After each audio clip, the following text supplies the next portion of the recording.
enough already.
We're having some technical difficulties, but in the interim, I think we'll call this meeting to order. Patricia, would you call the roll, please? Okay, I want to make sure. Okay, I'm going to broadcast you over the loudspeaker.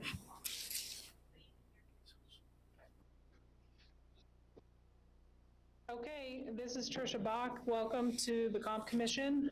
Everybody online and in the audience, we're going to do a roll call and start with those on the line.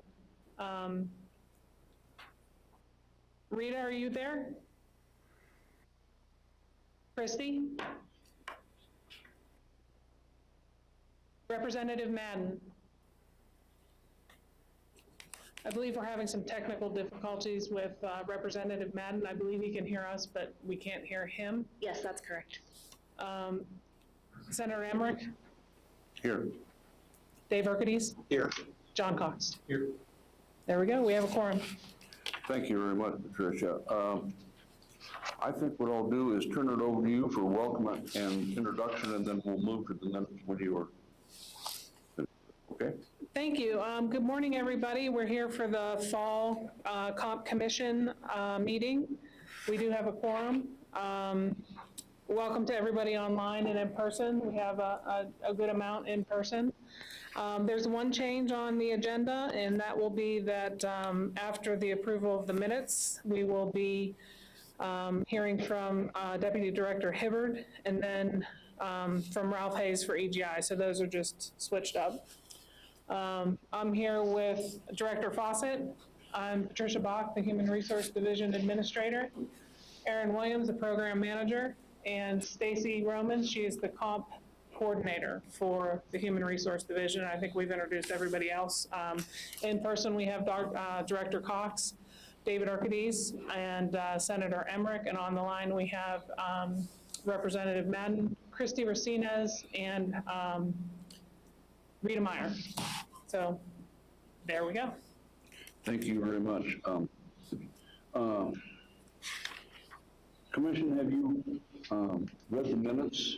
If you have, I will entertain a motion to accept the minutes as presented. So moved, Mr. Chairman. Second. Moved by Mr. Cox and seconded by Mr. Urquidez. Any discussion? If not, all those in favor say aye. Aye. Those opposed? Minutes accepted. Patricia, we going to Kevin Hibbert? Next up is Kevin Hibbert, Deputy Director of Budget and Economic Analysis. Kevin, welcome. The floor is yours.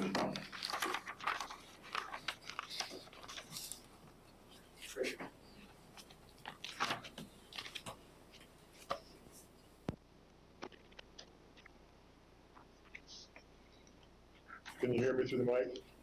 Okay. Yeah. Good morning, Commission. I'm Kevin Hibbert. I'm Deputy Director of Budget and Economic Analysis of the state of Wyoming. I just wanted to do a brief update on the revenue as it was profiled under the Craig. There's a couple of documents that I'll be sourcing. You can find both of these documents out on the LSO website or my website if you want to look at them. But basically, the first document would be the Craig, the Consensus Revenue Estimating Group. The second document, and you can find this on the LSO website or you can find it on the Economic Analysis website. The second document is the Goldenrod. Legislators are most familiar with this. This is really the LSO fiscal profile that can be found on the LSO website. If you navigate on the LSO website, you can get to state finances, state budgeting, fiscal profile. That's how you find this goldenrod. So basically, speaking in terms of these two documents, I just want to start out by saying that the October Craig exceeded the January Craig's estimate for the general fund by $314.2 million. That's good news. 85.3% of that is attributed to capital gains. The budget reserve exceeded the forecast by an additional $15.3 million for a total of $29.5 million of new additional revenue that's available for profile.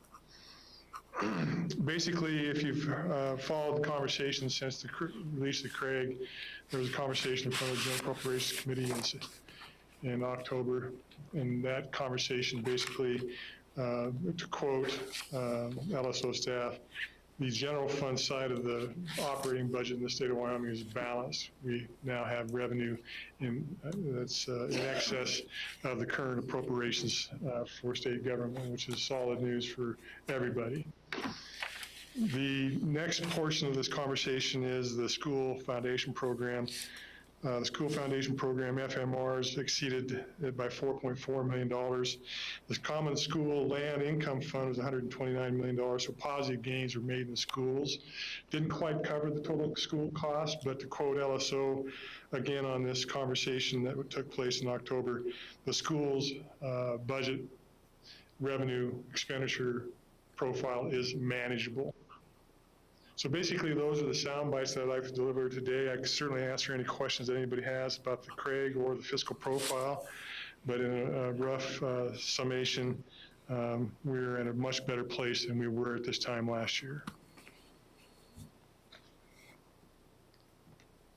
Kevin, is that a light at the end of the tunnel or is that a train?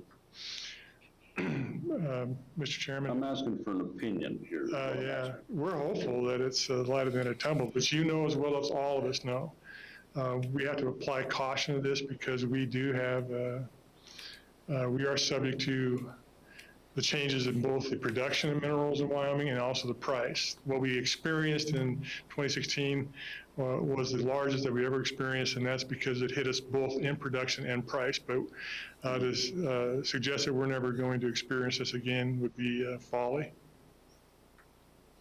Commissioner, any questions? Is your projection, Kevin, that it's going to stay pretty stable for a certain period of time, or you anticipate a change? Mr. Chairman, that's all subject to the market. I Okay. don't know that I could add any value on that. What we do know now is that we have actual cash revenue in hand greater than what the appropriations are. And we can make appropriations from those. Further comments or questions? Thank you, Kevin. Thank you.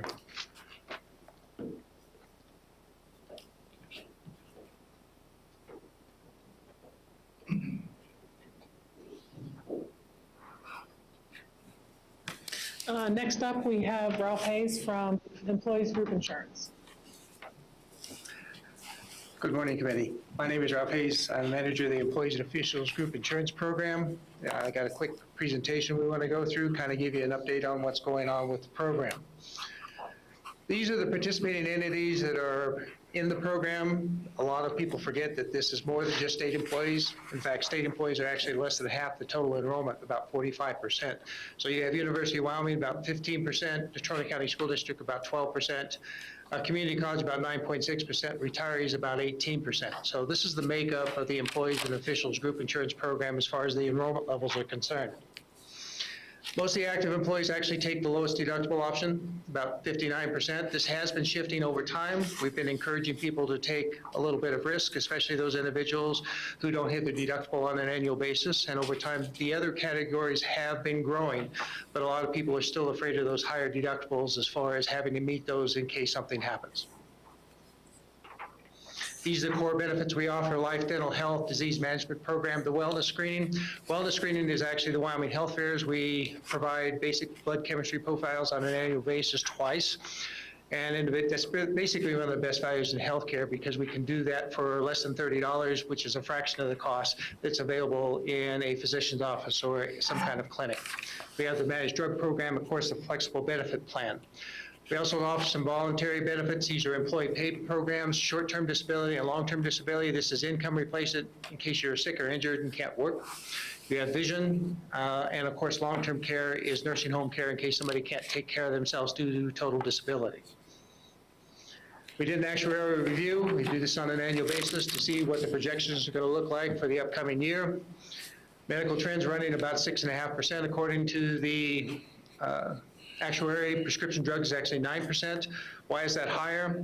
Recently, I was listening to a pharmaceutical executive who is testifying in front of a committee trying to justify why they raised 400% on a antibiotic which takes care of lower urinary tract infections. He said it was his moral obligation to his stockholders. But who pays for that? Programs like us. So that's why you see a higher cost trend for prescription drugs versus the medical trends. Dental's not much of a trend. Now, we haven't finished 2018.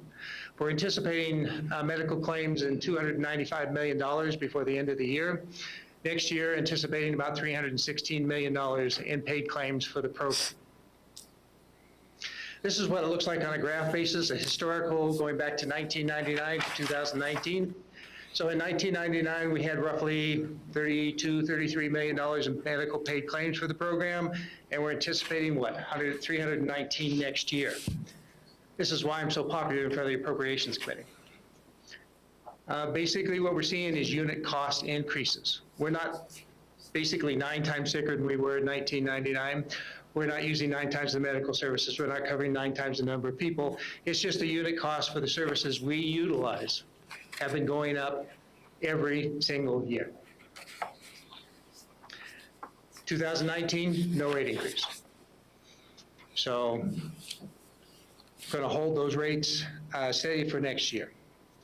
Now, we are in open enrollment. This is an opportunity on an annual basis for individuals who aren't currently covering themselves or their dependents to add those dependents or themselves onto the medical programs. Individuals have to make application to make those changes, and we've got till November 30th to get those in.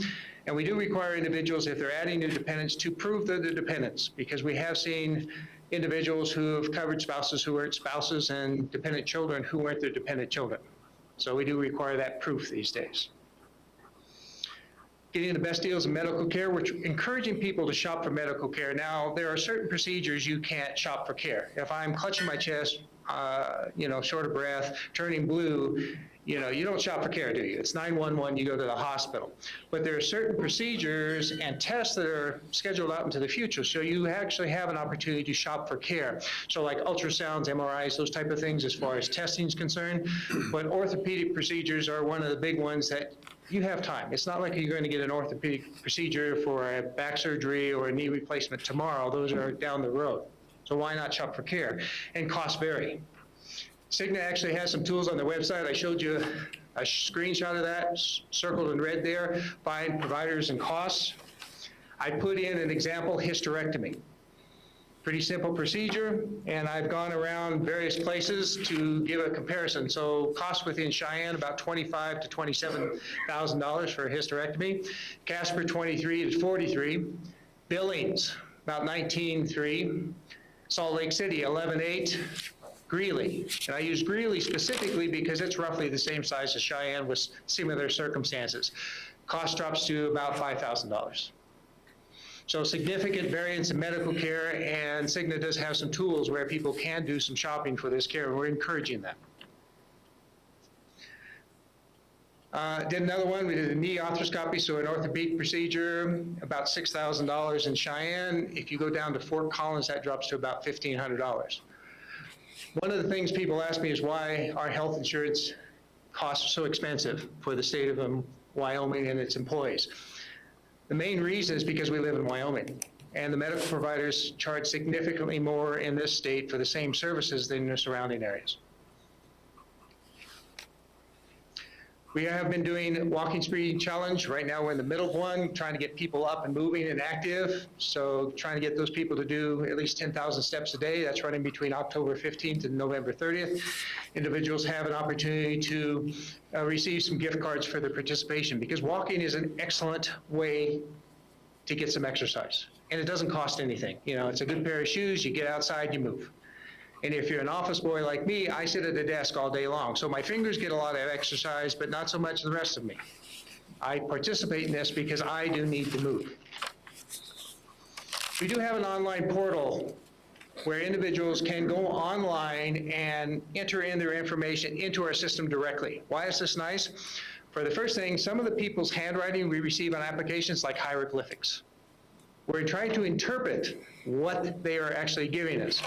And if you type it in, it's generally going to be more accurate. But people can enroll in benefits, they can view their benefits, they can modify their benefits, they can submit their flex claims, upload their flex claims, change their contact information. Here's a big one, change their life insurance beneficiary.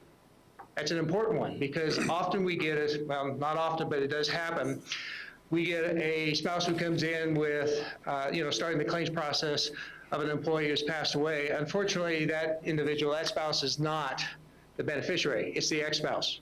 Or maybe mom, or kind of an awkward situation. So we're encouraging people to update that beneficiary status. They can do it online. Of course, they can modify benefits for open enrollment. This is our website, eji.wyo.gov. You can see circled in red, that's our benefits portal area. And they can go to there for, instructions on how to get onto our portal. So that's my presentation. Do you have any questions I can answer for you? Any questions? I have a couple. It's a subjective, your answer will be subjective, I'll bet you. Are the wellness programs working and saving us money? Senator Emmerich, we actually do not have a wellness program. Our wellness program was defunded several years ago, so we have not had a wellness program for about 5 years. That tells me a great deal, that I have not been on here but 2 years. So that's a good answer. It's not working. The other question, how do you, in your opinion, how do we keep from driving procedures out of state with the costs? Mr. Chairman, that's a tougher question. Especially when you see the unit cost for the program. Right. We definitely want to support our local physicians, but we also want a fair price as far as the unit costs associated with that. So our benefit structure is already set up to encourage utilization within the state. And here's how we do this.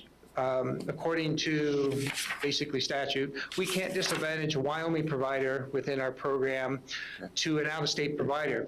So if you see a participating provider in Wyoming, you get an 85% benefit after the deductible is met. If you go out of state, it's the same level as the non-participating providers, which is 75% after the deductible. So out-of-state participating providers are 75%. So there is an incentive built into the program to use Wyoming medical providers. You made that very clear. Mr. Chairman? Yes, Ralph, you made one comment, maybe I misunderstood you. You said there were a number of employees that were not meeting their deductibles, that were not using their full deductible? Did I hear you clearly? Mr. Chairman, Mr. Urquidez, yes. So on an annual basis, not everybody meets the deductible. In fact, most of us do not hit our deductible on an annual basis. So, yeah, those individuals, for example, I'm actually enrolled in the $1,500 deductible. I don't hit my deductible once every few years, so I take a higher deductible. I take that premium savings and I put it into a savings account to build up dollars for that deductible when I do hit it. And I've hit mine once, but I haven't hit my deductible with the state but once. And that was when I was in the $1,500 deductible. So a lot of folks do not hit it on a regular basis. On the other hand, we do have individuals with a chronic care condition who hit their deductible every single year. I guess my question was geared more to if we're not meeting our deductibles for a lot of state employees, either they're healthier or they're not, or they're staying healthy or not using the services as much as required. Mr. Chairman, we have a wide range of folks. We have people who are active with work and in their 80s, and we also have a lot of 20-year-olds. Let's face it, our 20-year-olds generally don't need a lot of medical services. But those of us who are generally above the 45-year-old category, as we age, we start utilizing medical services more and more. And so those people up on the upper end of the age scale have a tendency to hit the deductible more often than the individuals who are generally under the age of 40. So yes, we do have a lot of folks who maybe because of their age or their genetics don't hit the deductible on a regular basis and they're active.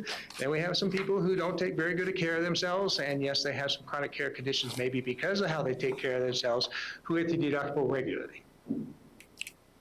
Thank you, Mr. Chairman. comments, questions? Anyone on the phone with comments or questions? Thank you, Ralph. Our next one up is Dean Fawcett.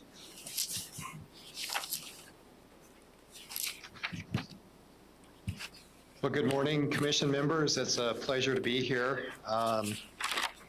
I would like to share with you a little bit about the study that the Department of Administration and Information conducted recently related to span of control. So a little bit of back history before I start this. It was last year that the legislature commissioned a consulting firm by the name of Alvarez and Marcel to come and study state government, state agencies to determine in a broad sense where there were areas for efficiency in state government. And as a result of that, Alvarez and Marcel wrote a fairly comprehensive report which was presented to the legislature and the governor for review. So that created a little bit of the backstory about what's currently going on with the State Efficiency Commission and the work that they're doing under the governor's office. After the Alvarez and Marcel group completed their study, the governor directed state agency directors to work with the Department of Administration and Information to look at a number of different areas within state government before we entertained hiring another consultant. I just need some help here.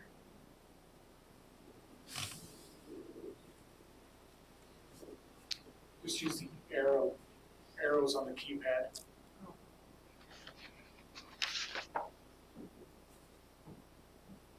There we go. I think.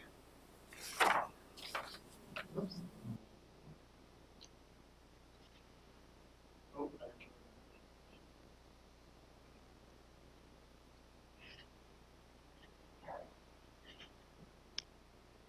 So the governor asked the Department of Administration and Information to look at 4 specific areas within state government.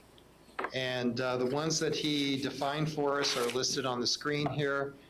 Administrative function review, and that was to look at administrative services across state agencies, to find opportunities for shared services or consolidation.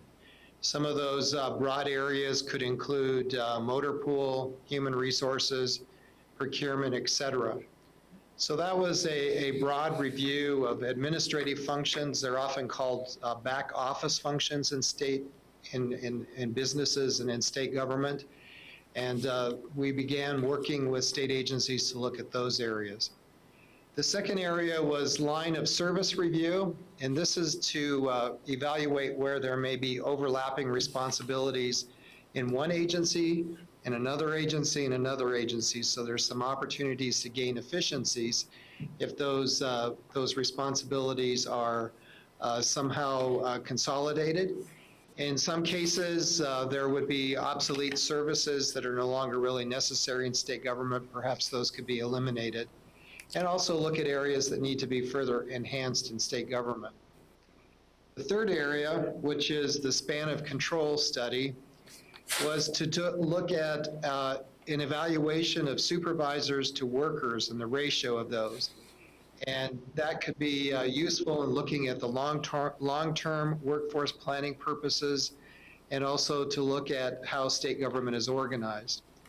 And the fourth area was staffing level assignments, and that's to look at staffing in key areas in revenue enhancement and evaluate that the loss of revenue may actually have occurred because of that. As you know, the legislature did cut a number of positions in state government, and it was determined in some cases that had a negative impact on generating revenue for the state. So as A&I looked at these 4 areas, it was determined that the first major area we would begin with was the span of control study. And that project began, I believe, in the end of April, 1st of May, and was completed by the end of September. So the study in A&I looked at about 91% of all state employees in the executive branch, but this also excluded the University of Wyoming, the community colleges, and the state elected officials. So to look at 91% of state employees, we evaluated data in 19 agencies, and these are agencies that are determined or defined by statute to be departments. A&I clearly did not want to create a study where it was a study of the Department of Information solely. So we created a committee, a volunteer committee of state agencies to come in and participate with us. And we had agency directors, which included Director Cox here from the Department of Workforce Services, Bridget Hill from State Lands, Todd Parfit from DEQ, Darren Westby from State Parks, Tony Young from ETS, myself, and Michelle Panos were involved in this project. So these individuals served as the oversight group, if you will, of the project. The agencies involved are listed on the screen. I'm not going to read all of them, but they are the major departments in state government which we evaluated. Again, this covered 91% of all state employees just by looking at these agencies. I think the interesting thing that we discovered, and one of the most interesting tools we developed, was to develop a standard organizational chart for all state agencies. And many agencies have their own org charts, But what we wanted to do is create a standard org chart where we could evaluate and look at state agencies kind of at a broad perspective. And so what we did is we used our current database and we generated org charts similar to the one that you see on the screen. And we did this consistently across every agency and state government. And we were looking at, from these org charts, primarily two different things. The first one is levels within an organization. So if you look at this, it's called layers. Layer 1 would be the director level, all the way down to the bottom level, which would be your employee level. Some agencies have smaller levels or fewer levels, and other agencies have larger levels. And so that was an interesting exercise to compare state agencies with one agency with another. The next thing we did is we looked at the ratio of employees to supervisors. So as you look at this org chart, you can see that in many cases, administrators had 2 employees, and it was broken out by the way that the agency was organized. When we met with state agencies and showed them this org chart, there were a lot of interesting conversations that we had because there became an awareness of how agencies were organized. And I think that one of the largest findings that most agency directors discovered by looking at this org chart was the number of one-to-one relationships that they had in their agency, or one-to-two relationships they had in their agency. So what that means is there were a number of one supervisor, one employee, one supervisor, one employee. And we did some very deep analysis of that. Within my own department, for example, looking at this org chart was very revealing the number of one-to-one relationships that we had in the Department of Administration and Information. That became an opportunity to have a conversation with state agencies about whether they could be organized differently and whether the supervisors above them perhaps could supervise more employees. And as A&I looked at this and worked with agencies, many agencies chose to look at some reorganizations within their agency and change the span of control within their department. I think it was fairly successful in looking at those types of things.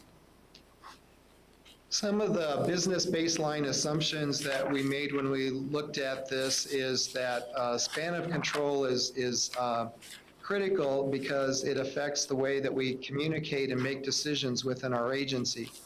And it also affects agencies' flexibility, their morale, and their ability to allocate resources. Because supervisory structures evolve over time, it's important to periodically review span of control. And that's one thing that I think the state of Wyoming has not done in some time, is to look at span of control. So that's why this study was very revealing. In some cases, it was determined that state agencies grew, or the number of their span of control grew because sometimes they reclassified positions in order to get supervisors' pay raises. Other times, when the legislature cut positions, that cut the number of employees reporting to a supervisor. So there were different reasons why agencies had different spans of control. And I think that one important thing that needs to be realized as we look at span of control is there's no one size that fits every agency. Some agencies have bigger spans of control, other agencies have smaller spans of control, and it's dependent on a lot of factors. In some cases, some employees need closer supervision. In other cases, employees need broader supervision. So the study would give us an opportunity to look at two things, and one is the short-term fixes that agencies perhaps could address and correct, and the second was to look at longer-term fixes that could be made as a result of the span of control study. Factors that affect optimal span of control include whether workers perform tasks or routine, whether workers perform tasks that evolve or require a great deal of variety and opportunity, whether the overall business solution is stable. In some cases, it's not, so it requires closer supervision, and whether the overall business situation is dynamic, and that would require a narrow span of control. So again, there were many factors that determined the way an agency was organized. Getting to the crux of the study and the findings that the study generated is the first finding was efficiencies and savings can occur for individual agencies through achieving an optimal span of control with the right number of layers within their department. So for example, in the Department of Administration and Information, when we looked at our org chart, we saw that we had 7 layers in our department. And as a result of the span of control, we determined that we could actually reduce 1 layer by shifting the supervision up a level within our organization. So that was a short-term fix that ANI was able to accomplish. We're also looking at some longer-term objectives, and that would be things that would happen over time as there's more attrition. The second finding was that as cuts in employees have happened over the last 10 years, span of control ratios have decreased overall. So what that means is as the legislature and state agencies chose to eliminate positions from state agencies, it also had an impact on the number of employees that a supervisor was supervising. And in many cases, there was no look at the organization to see if some adjustment needed to be made. The third finding was the directors and the management team of agencies participating in the span of control review believe that in general, short and long-term increases in span of control can and are generally being made because of agency reviews. In many cases, agencies now have a tool that they're able to look at span of control and make changes that are appropriate.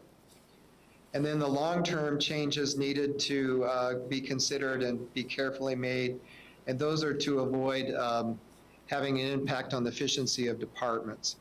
So essentially what that means is we don't just want to reduce the number of employees to supervisors for that sake, but we're also looking at gaining more efficiencies within the department.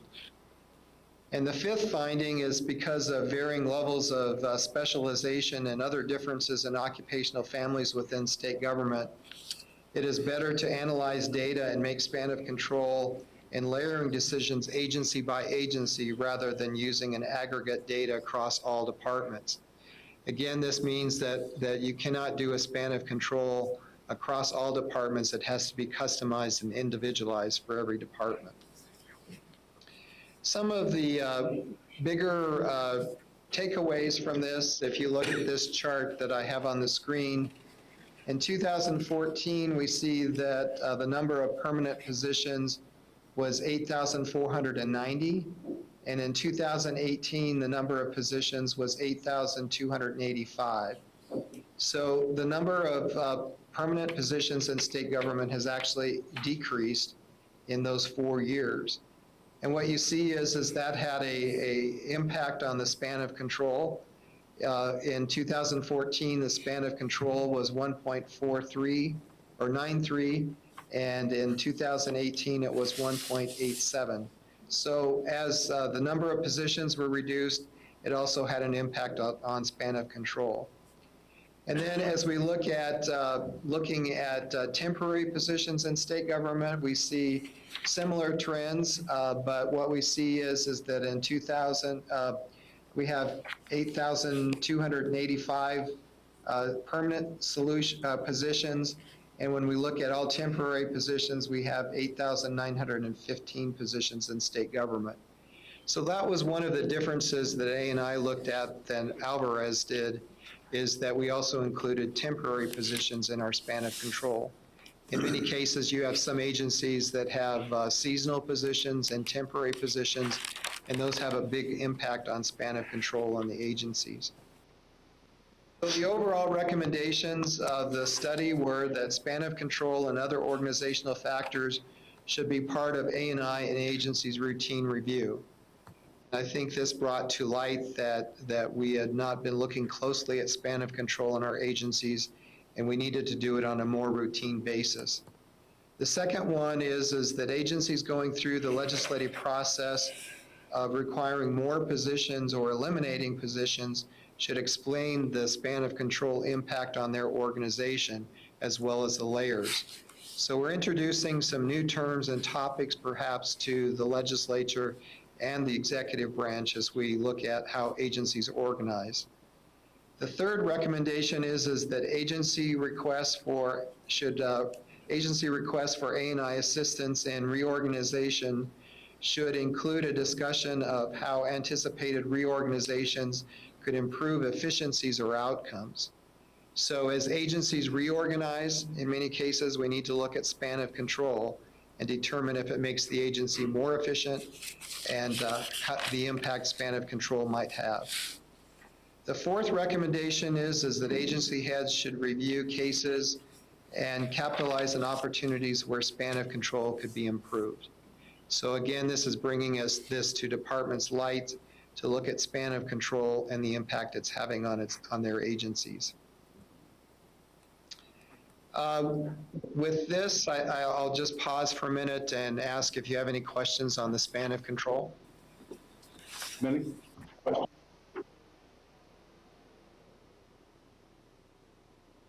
Yes, we can, Co-Chairman Madden, you're fine.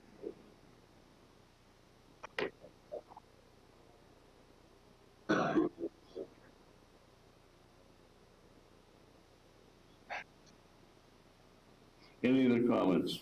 Mr. Chairman? Yes. Director Fawcett, first of all, I want to commend you on this process.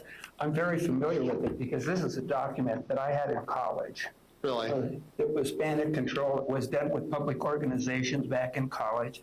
Always felt that the timing between span control and classification aligned themselves.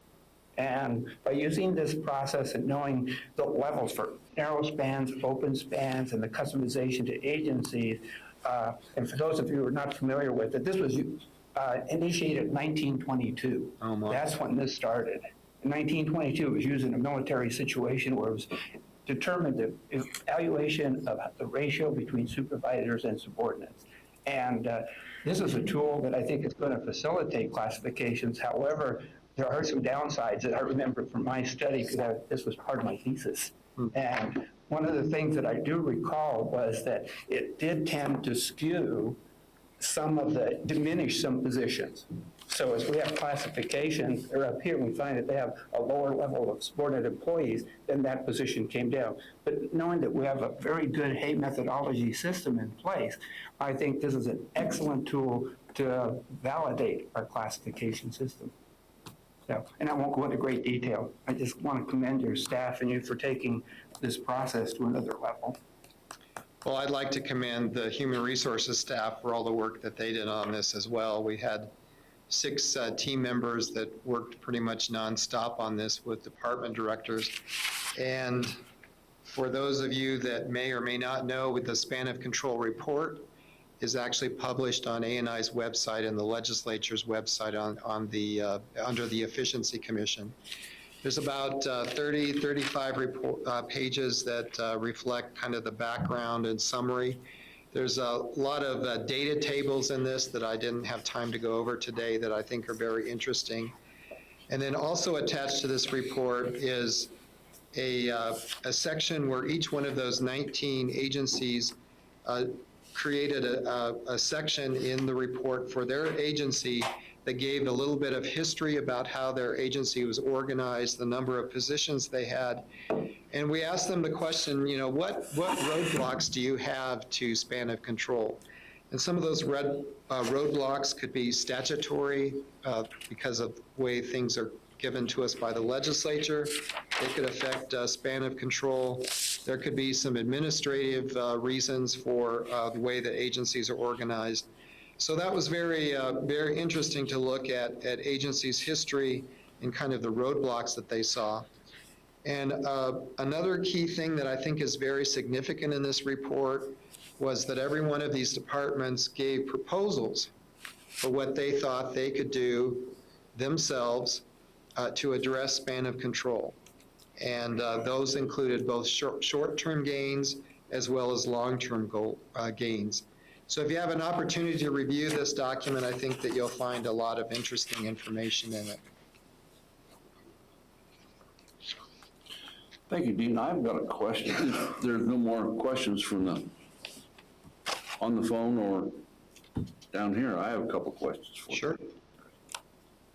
How long is this going to take to attain optimal efficiency?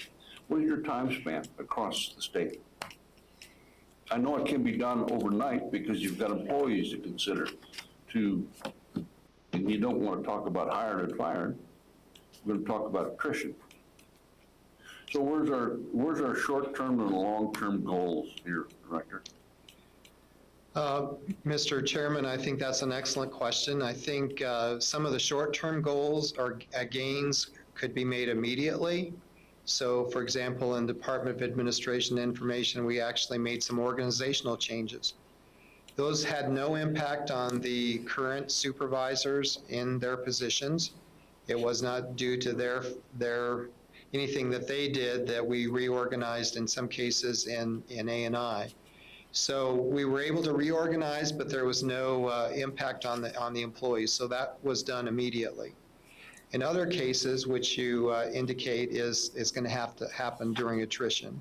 So that means as positions become vacant, there's opportunities to go back and look at the way that your agency is organized and make those changes then. So it's twofold, but we believe that over a fair period of time, those changes can occur. It's just keeping it in front of agencies' minds so that when that position becomes vacant, they take those actions. And I think that's one of the values of getting this written down is we don't forget those things. Mr. Chairman, just a quick comment. First, I have a question. I just wanted to confirm that Mr. Yerkes was not, in fact, in college in 1922. Sorry, I hold my age. No value added there. Mr. Chairman, as one of the participant agencies in this, in the startup of this study, and having privy to all the deliberations that went into it, and then the aha of the data as it hit regarding our agency, but listening to other directors that were involved. A couple comments. One is, I think all of us were a little bit surprised by some of the one-to-one or one-to-two reporting relationships. I was gratified to see that in the case of the Department of Workforce Services, our ratio was within the span of control that was recommended by Alvarez and Marsal. But I feel like I need to make a comment that goes back to your question, Senator, and that is this, that from an agency director's perspective, one of the things that was very important to me along the way was not getting trapped in a consultant study recommendation that gives some very broad brush recommendations and having that become the measurement by which whether we assess whether or not we're being successful. Rather, what I think all of us felt as we went through this process was that it was critically important that each agency take a long, hard, honest look and make adjustments as needed. And some of these, as Dean noted, some of the ratios changed over the years and became smaller because of position cuts initiated by the legislature along the way. And we treated that just a statement of fact. So what does that mean to the overall layout of the organization? The other thing is that it really allowed us to take a hard look at efficiencies within the organization. But at the end of the day for me, and I think there was real consensus among the agency directors that were involved, was the need to, rather than worrying about moving the needle in the overall sense, or even necessarily in the statewide sense, among agencies, rather than worrying about what any action does to where the needle is in terms of overall ratios, supervisory direct report ratios, just take a long, hard, honest look at what you need for your mission, for the mandates that come with statute and rule and reg, and make the adjustments that need to be made. And to some extent, I think some of those changes that are either proposed in the plans or have been made already by agencies might move the needle either way, but it's going to be so infinitesimal that my concern is that we don't get caught up in saying, well, if Alvarez and Marsal or even at the statewide level here, we say that optimum ratio is this, that we have to worry more about that than whether or not we're getting the job done as an agency. I think that's the target that I want to keep in my sights. So thanks. It's good, really good exercise along the way. Good information and good guidance for us as an agency. Thank you, Director. I think I would like to comment that there is one problem here, and it's the term government efficiency. Isn't that an oxymoron? Just a comment. But the other that I'm really concerned about is the continuation of this philosophy of the results from Alvarez. Here's what you ought to do, here's how you can do it. But in 5 years down the road, will you and other directors and other legislatures say, we need to continue doing this? Because so many times we've taken reports, and I'm aware of them, boy, that's a great report, we'll do this, and in 2 years it's gathering dust on the shelf.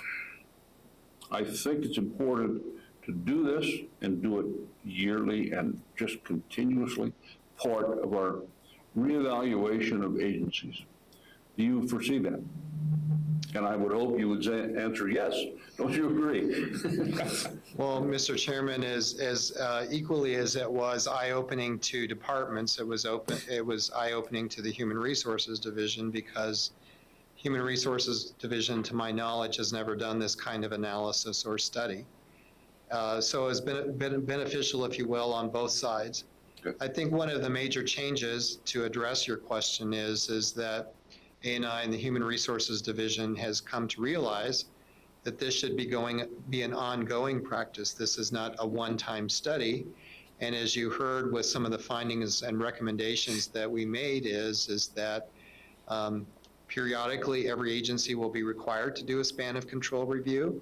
So I would anticipate we'll be generating org charts like this in the future for agencies to make a comparison of how their agency was a prior year or a couple years back and how it is today. So that would be one impact. The other thing is one of the recommendations and one of the things that the Efficiency Commission kind of took grasp of is that maybe this should be included in agencies as they go in front of the Appropriations Committee with their budgets review, to incorporate that element in the legislature as well, so that there's an understanding not just within the executive branch, but within the legislative branch. So I do have hopes that the span of control will be an ongoing thing. I think certainly from the Human Resources Division, I know that will be something that they will constantly look at now. So we have a good tool that I'm pleased that we can use. Well, it's further comments or questions? Senator. Yes. Dean, I'm sure everything. I'm going to make a second mic and then we'll get right to you. Just one question for you. What pushback did you get? I would say that in general, there was some skepticism as we went out to agency directors and told them that we were going to launch the span of control study. And I would wager that if you had a conversation with every one of those 19 directors, there would be conversations similar to what Director Cox said, is there were some real aha moments, because this forces agency directors to look at their agency, if you will, kind of in a different light. And so, and then as you compare one agency to another, you can look at some similarities or perhaps some differences.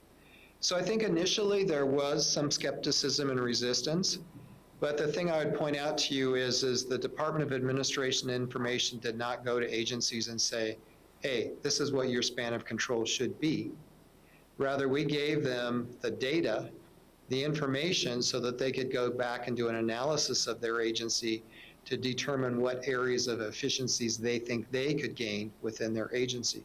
So this wasn't mandated that departments had to do something. But everyone realizes that we need to gain more efficiencies within our agency, and this served as a tool for department directors and administrators to really look at their agency objectively.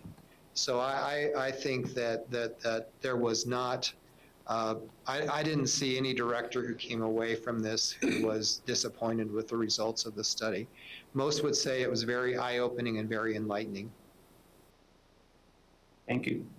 Thank you, Dean. Chairman Madden, you had a comment?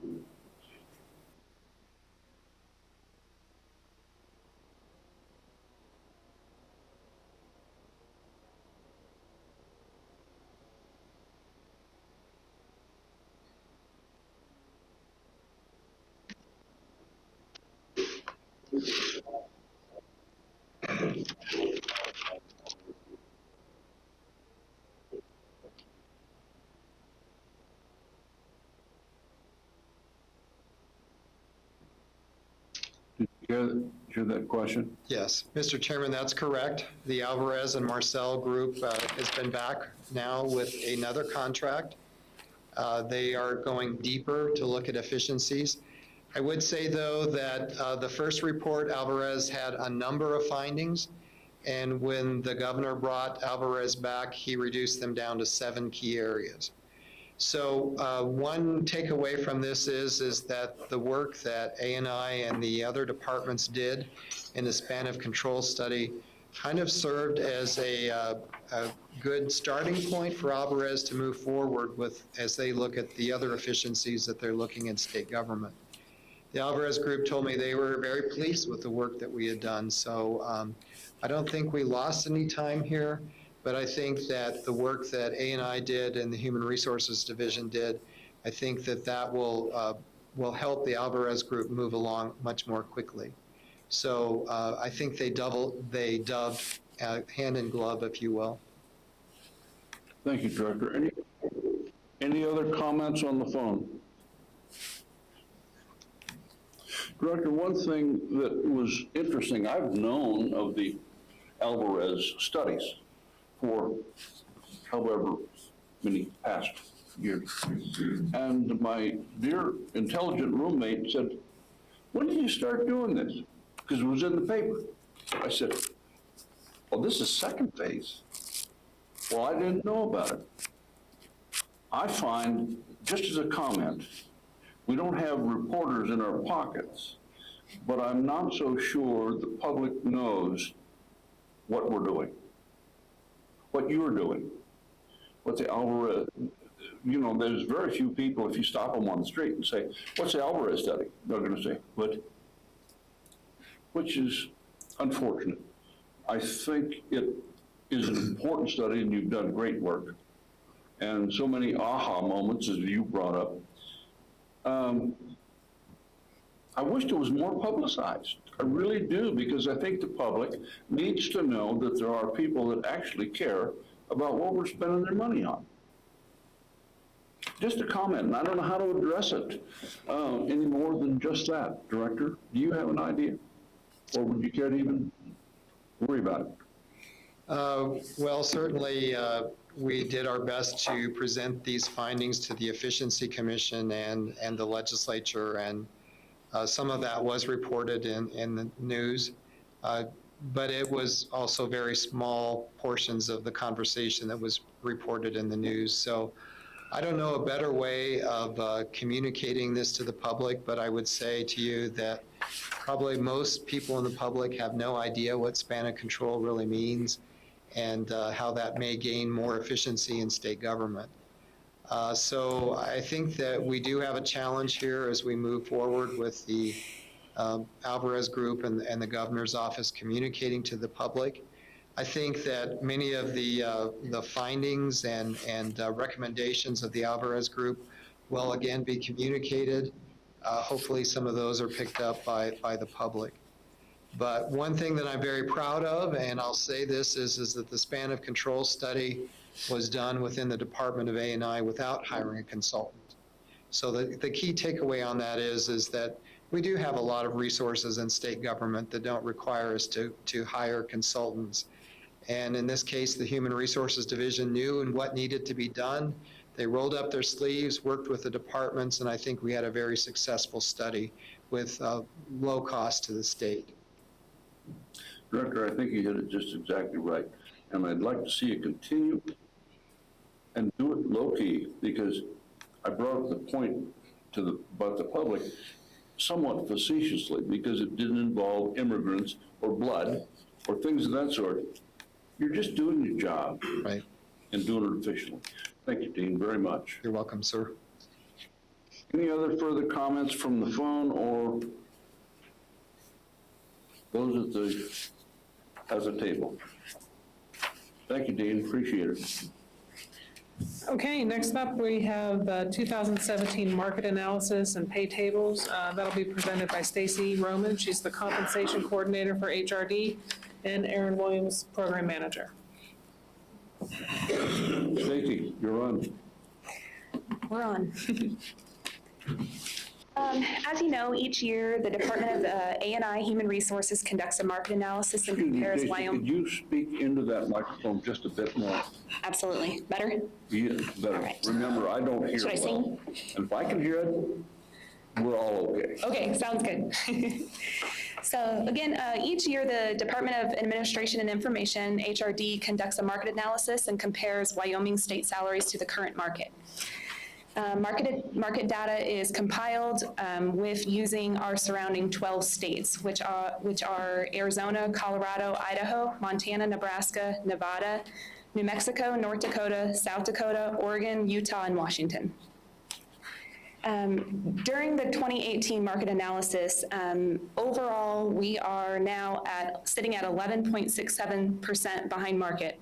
So that is looking at all of our pay tables combined, which is that HPCI pay table, our general pay table, nursing, attorney, and executive.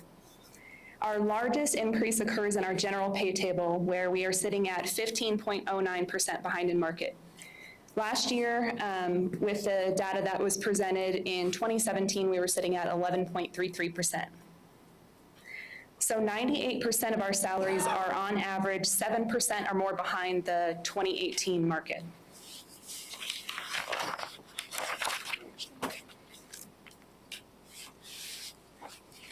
In the chart, you will see just how far behind each of our pay tables are sitting right now. So general, there again, you'll see that's at 15.09%. HPCI is now at 8.47%. Our executive pay table is at 11.45%. Nursing is at 13.53%, and our attorney pay table is at 9.81%. And again, that aggregate percentage is 11.67%.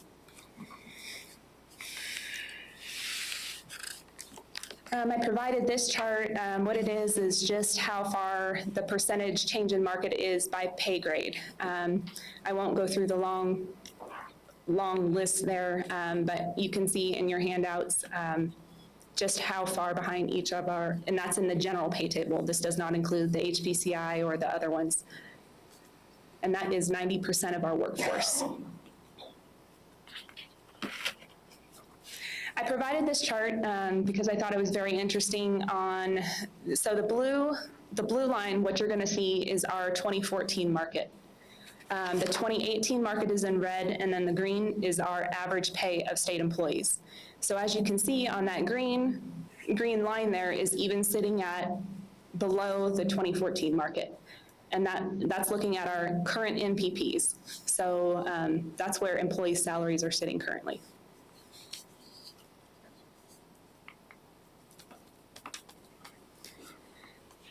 What we are suggesting is a shift in the minimum, MPP, and maximum to align with the current market trends. And on average, again, the attorney pay table change in the MPP would be 9.81%. The executive would be 11.45%, nursing at 13.53%. The HPCI would be at 8.47%, and our general pay table, which again is 90% of our workforce, we're suggesting a change in 15.09%.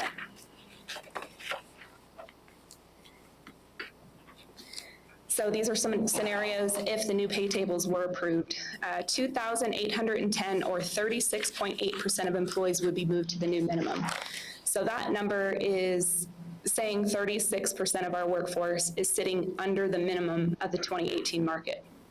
The approximate cost of that move would be $7.1 million.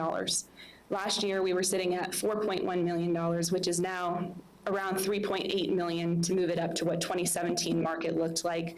And that was because corrections actually just implemented some changes in their correctional officer pay. So that's why that number went down a little bit. The top 5 classifications that are most affected by that move to the new minimum would be our human services aide, our highway maintenance technician, the social services worker, correctional officers, and the office support specialists.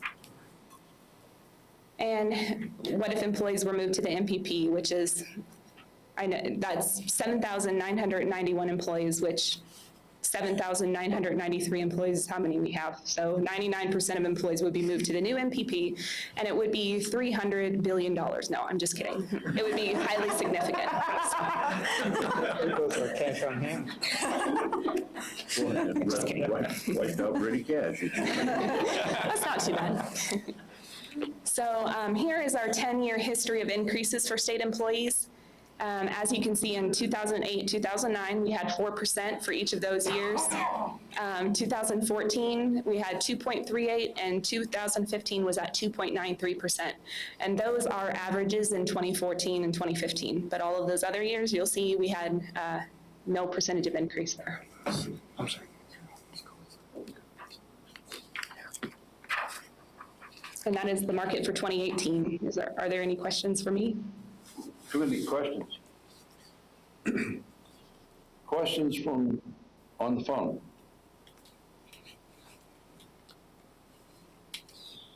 Mr. Chairman, question, but I've got a comment, Stacy.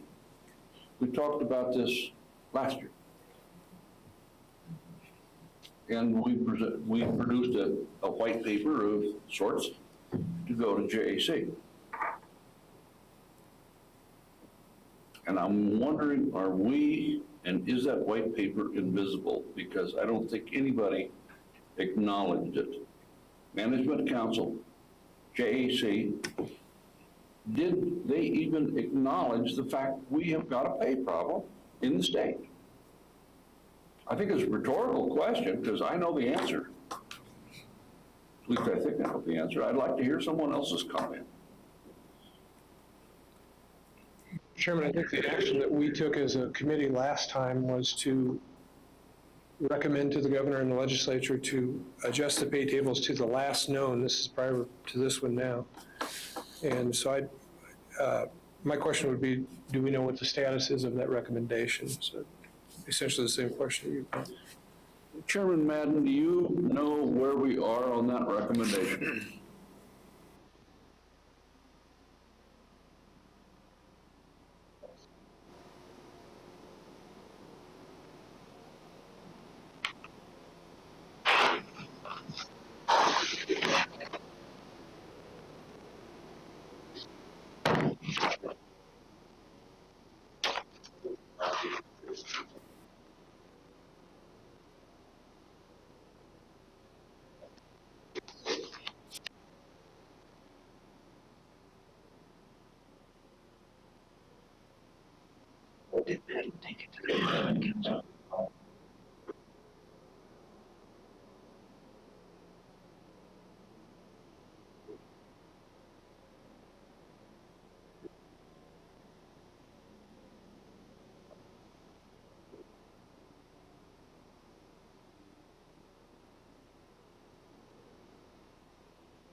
Thank you. Any other questions, comments? Director Foster. Mr. Chairman, I would just like to point out to the Comp Commission that the Human Resources Division and A&I did develop a letter dated June 13th that was presented to the governor. This was part of your recommendation, if you recall, at your last meeting. Mm-hmm. This letter was presented to the previous chief of staff. It's also been presented to the current chief of staff, And I had an opportunity to visit with the governor just a couple weeks ago about this letter. So the issues that I think the Comp Commission discussed at their last meeting, which I think was in April, were presented to the executive branch, and they've been fully explained. We discussed with the governor's office where employees are in relationship to market. As you've heard, market continues to decline, or get bigger, I guess would be the better term. We're falling farther behind market. Last year we were at 11, now we're at 15% on aggregate on market, which is huge. I've worked in human resources for many years in state government, and I can tell you that the workforce report that generated this year shows that the overall turnover in state government is at a height that I've never seen in my career. It's 17.8%. And that's fairly significant because we're seeing a number of employees leaving state government for a variety of reasons. But as those people leave state government, we're finding it difficult to fill positions. So for example, in A&I, we have difficulty finding custodians to work because custodians can gain a larger wage at working at McDonald's than they can for the state. So this also illustrated, and this was shared with the governor, that we have not adjusted the pay tables since 2014, and they need to be considered because not only are you affecting market, but you're also affecting the minimum of the pay scale as well as the maximum. So it just has an impact on ability of employees to get hired as well as move within the pay tables. So all of this information has been shared with the executive branch, but from A&I's perspective, we've not yet had an opportunity, at least I've not had an opportunity to share this with the legislature. So hopefully that will be coming as the legislature has meetings in the near future, but that's where we are in the executive branch. Thank you very much. I appreciate that. Director Cox. Mr. Chairman, Stacy, could you take us back to the slide that shows the 10-year history for a minute?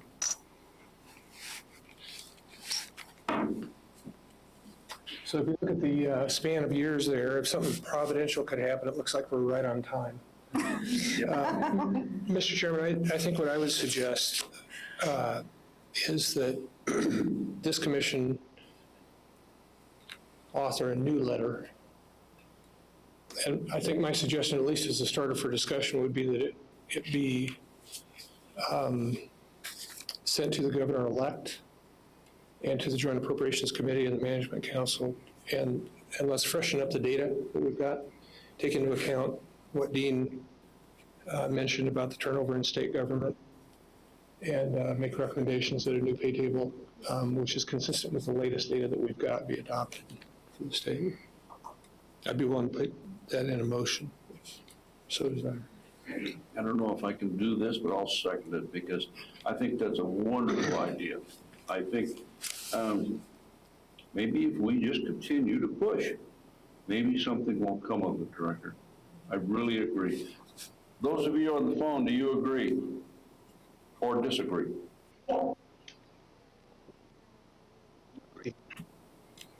Can we clarify what the ma'am. the motion is? Is the motion for the adoption of the new pay tables from 2018 data from Stacy?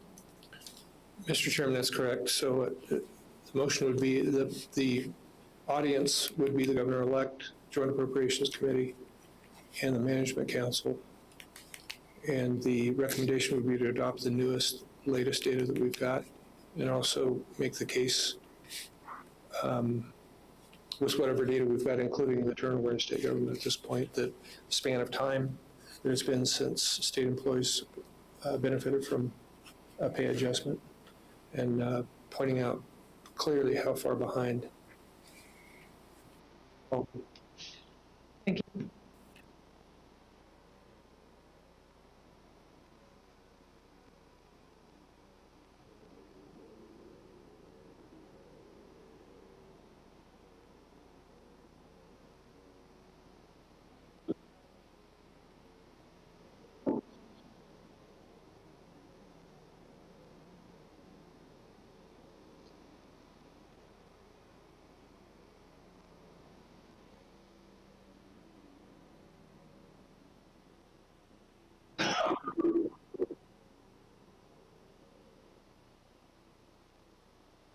Mr. Thank you, Chairman. Chairman, I think that's well put. Reed. One thing I'd like to make clear, I appreciate the motion, but I would like to be clear that when you are recommending that we adjust the pay table, what that does is that moves the minimum of the pay table, the midpoint of the pay table, and the maximum of the pay table. So the net result of that would be that the individuals at the bottom of the pay scale are the ones that are going to get a pay increase. They're going to move up to the new minimum of the new pay table, if that makes sense. But it will not have an impact on the rest of state employees. Director and Mr. Chairman, we have to do something. Now, I'm in a position where I don't care quite how you do it. I don't care to hear the crying, I just want to see the baby. But I really think that we've got to do something, or we're going to lose our best and brightest people. We've got to do something different. Director Cox, you had your hand up. Mr. Chairman, I don't know if it would be the best place would be in this letter, or if in some sort of appendix to it, or how. I'm just sort of thinking this out loud, but to Dean's point, it might be a good idea for us to recommend that not only the minimum be adjusted, but that the distance between the minimum and the statewide median in pay classifications in state government be maintained, so that we do not create artificially compression. Would that address the concern that you're raising, Dean? Well, Mr. Chairman, I think I would just give you a little bit of history. In 2014, that would be the second to last pay increase the state gave to our employees. What happened during that pay adjustment is that they did adjust the state's pay table, as we just discussed, as well as money was appropriated for employees, which was distributed based on how far away they were from the market position for their classification, as well as their level of performance. So it was called market and merit. So the state does have a history of using that methodology in the past. It was used in 2014 when we adjusted the pay tables, as well as 2015. So if you wish, that kind of motion could also be incorporated in your motion. If the question is, how would you give the rest of state employees some kind of an increase? One option that we did in 2014 was the market and merit approach. Mr. Chairman, I would be willing to amend my motion. I'm not sure that I could word it as well as Dean just did, but I think we take that all into account and call attention to the approach that was used before, so that we're not, to me, there's two benefits to this. One is we're avoiding creating artificial compression. Second is that we're getting all state employees currently employed into the consideration. So I would amend my motion to that effect and leave it to the Secretary to. I think the state. point here, Commission, is we are attempting to direct a message to the governor and to the legislature, specifically JAC, that we have to do something about the pay of our valued employees. That's very broad. And I would say that Director Cox, if you and Director Fawcett and Patricia wordsmith this to get, well, I think we all understand what we want. Just if you would get together and wordsmith it. Be glad to. Could you do that? Okay, there's a motion on the floor. Any further discussion? If not, all those in favor say aye. Aye. Aye. Aye. Opposed? Any opposed out there? Good, I was really glad to hear that. Director Cox, Director Fawcett, Patricia, and you wordsmith, we'll try it one more time, see what happens. Okay. Because I think we've got a new administration, we've got a whole new ballgame, and I don't think there's any of us have a crystal ball on the table as to what's gonna happen. But we've got to continue to work for the employees of the state of Wyoming. Mr. Chairman, we'd be happy to do that. Thank you. With that, let's move on to the next issue. Patricia? The next issue, which I think you're going to be hearing more from the employees, very similarly on the discussion we just had right now. We have 6 submitted employee requests that Stacy will read through now, and then we'll have public comment after. That would be fine. Stacy? Okay. The first one comes from the Department of Transportation from Dale Fremont. He says, I have been employed for over 3.5 years in Sundance Maintenance Department.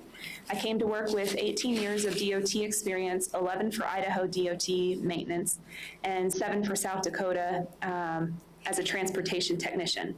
They told me they didn't warrant any extra pay, so I started at $3,000.80 per month, which is equates to $17.31 per hour. But now the new guys with no or very little experience are starting at $18.25 per hour. A lot of us feel cheated, and he doesn't get much response. I do know this. What was that, I'm sorry. Chairman?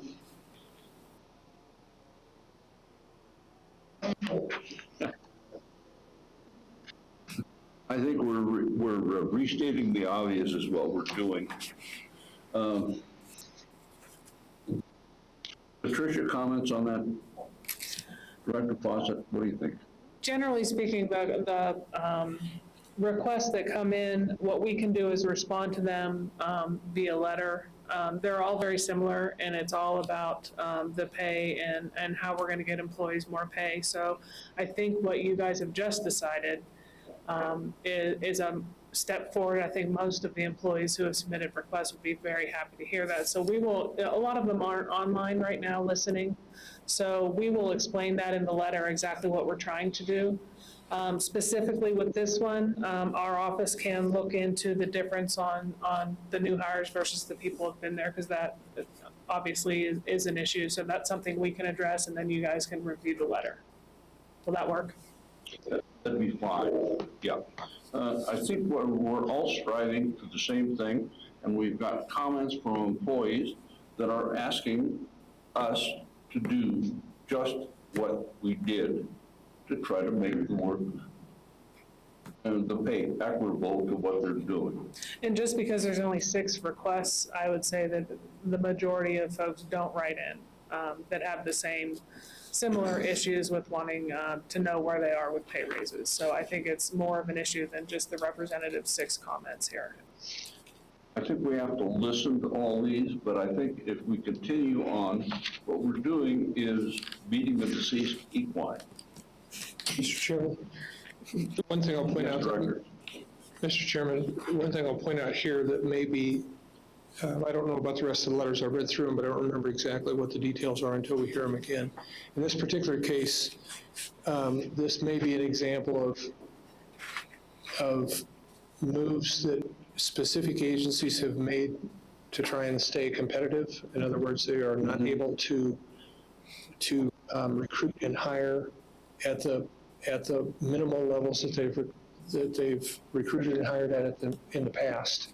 And so within a director's latitude or with permission from ANI agencies, and that I would include certainly DWS, in some cases in some classes, have begun to hire at a level that is higher than historical, which creates the problem that this man is pointing out. And that is that you've got the benefit of being able to hire at a little bit more competitive rate, but you're leapfrogging the position, the pay position, compensation, people who've been in service for years, which points out one problem that we've got in our system, both budgetarily on the one hand,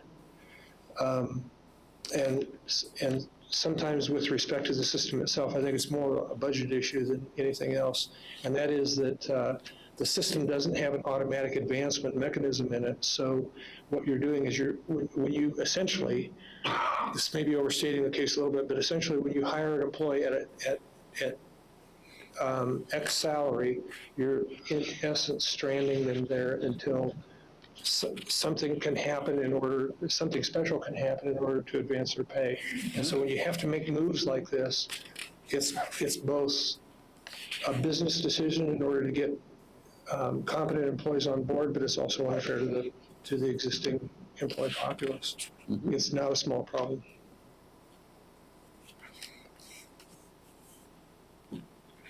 Mr. Chairman, I would say that's exactly correct.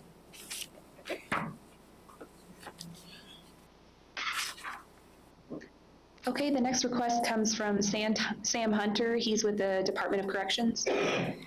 He says, I have worked for WDOC for 22 years, 19 as a trades manager, TDST 11. My pay is $5,600 per month. It is still not at the MPP for my pay class, 4931 min, 7397 max. WDOC has had a very hard time hiring trade staff to maintain all of the WDOC facilities in the state. Documentation has been available for several years and studies done to confirm this issue. Last year in 2017, I requested that my pay be adjusted to reflect the pay structure set by the state MPP. I have had 22 years of positive performance in my job. Why is the trades pay not being adjusted to reflect the studies? And I would also like to request to get a copy of the latest trade study. Questions, comments?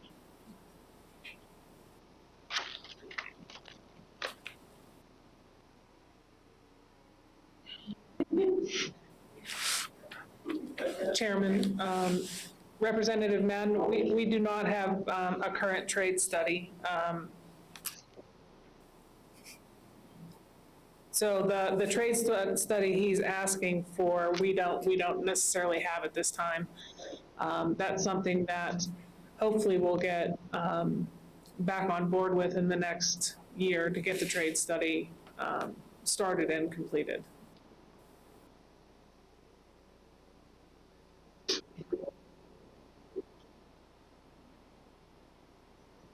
Yes, sir. It'll be in the letter, and you guys and the commission will have a chance to review that letter as well. Thank you. Shaggy. Okay, the next one comes from Jackie Skog. She's with the Department of Health.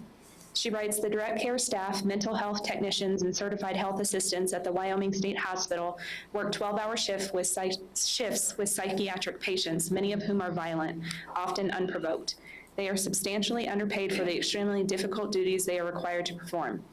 Evanston is a fairly small community, which makes recruitment for all levels of staff difficult, but recruiting and retaining direct staff is especially hard due to the nature of the work to be performed.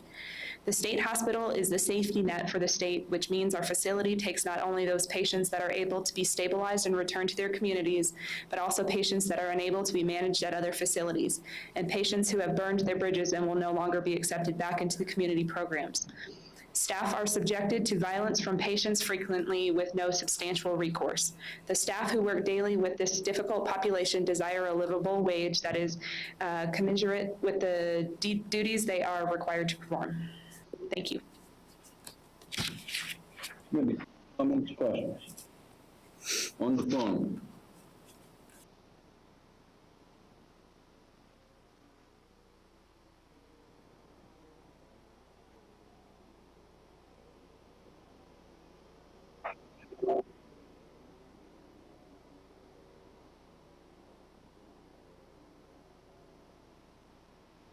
They would not be, Representative Madam, they would not be in the nursing pay table. They would be in the general pay table.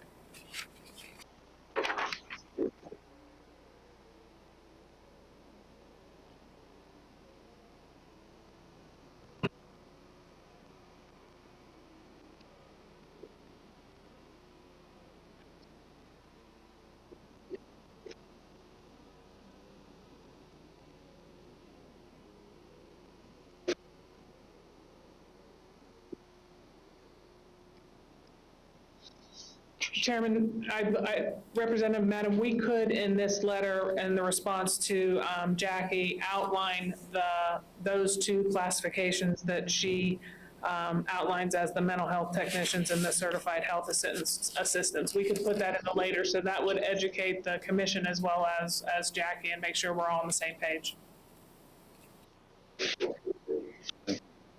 Oh, and the HSHS04 would actually, that is the number one classification that would be affected by the move to the minimum if that was approved, so. Thank you. Stacy, continue, please. Okay. The next request comes from Department of Corrections as well, from the conservation camp. At the camp, from Kevin Gose is the name. At the camp, we have not had an HVAC tech for some time. I have been doing my electrical work plus the HVAC position with no compensation. Also wonder why the state does not pay the trades what they are worth.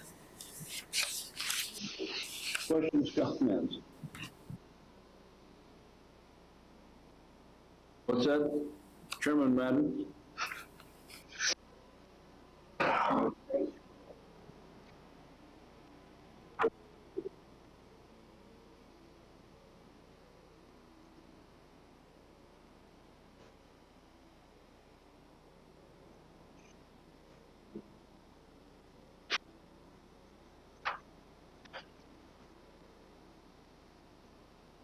Chairman, Representative Madden, we will also respond specifically to Mr. Gose, and we'll probably research this one a little more to understand exactly his duties and what they fall under.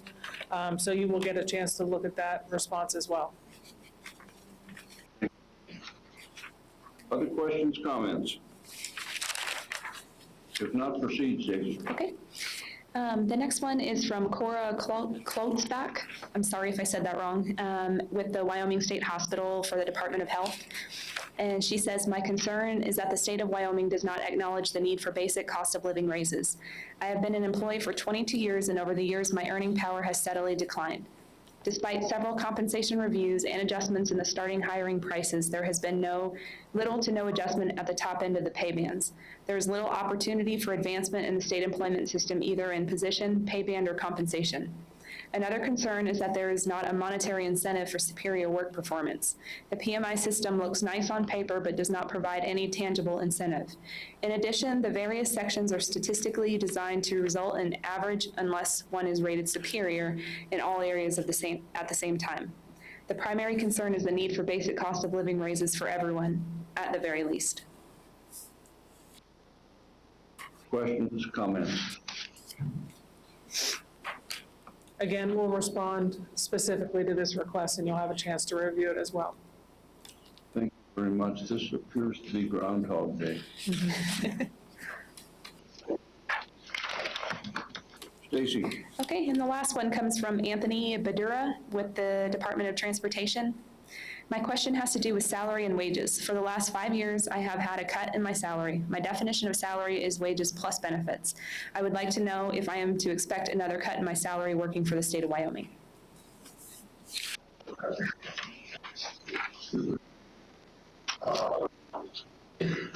Questions on the phone? Chairman Madden, you had a comment?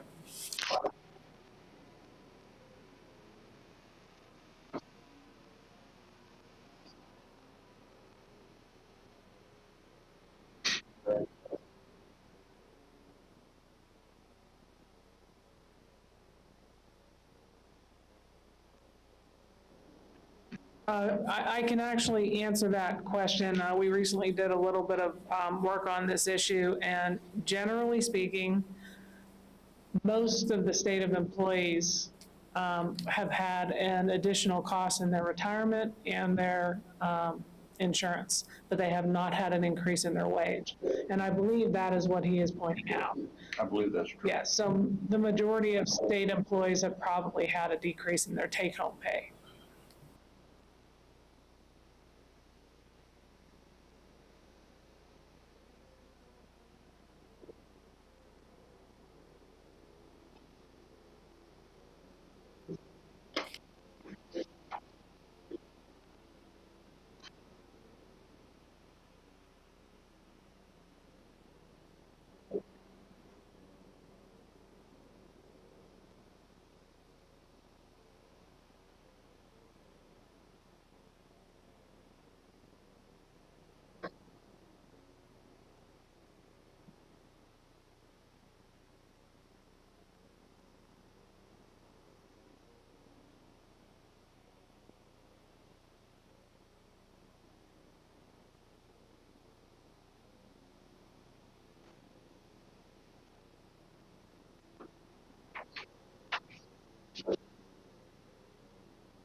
Thank you, Chairman.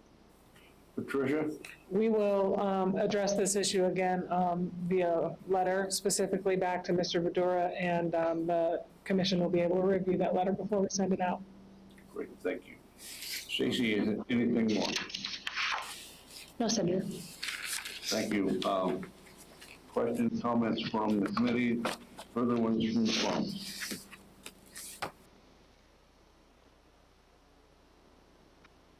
Actually, what is up next is public comment. So those who did not write in but actually have appeared at the commission and would like to make a comment. We'll now open it up for public comment. I would like to hear. Pick a number to come down, okay?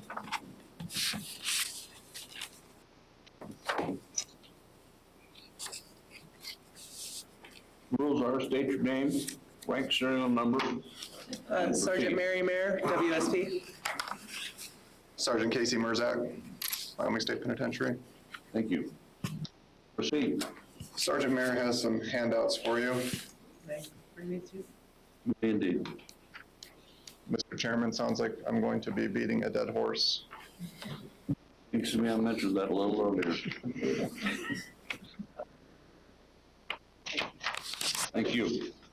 We are here on behalf of state employees of the 5 correctional facilities in Wyoming and also to represent our home facility, the State Penitentiary in Rawlins. Mr. Chairman, the packet we've given each of the panel members contains multiple documents which covers data with the current rate of pay for correctional officers, correctional supervisors, kitchen supervisors, and administrative support staff, as well as maintenance personnel.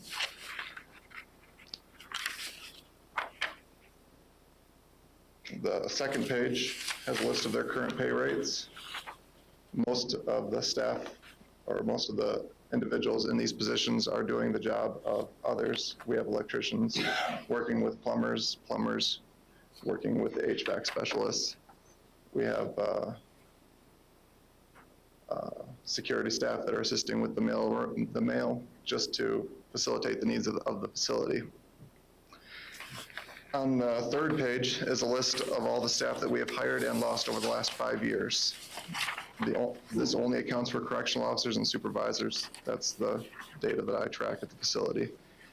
As you can see, the number of staff leaving every year is greater than the number of staff that we have retained.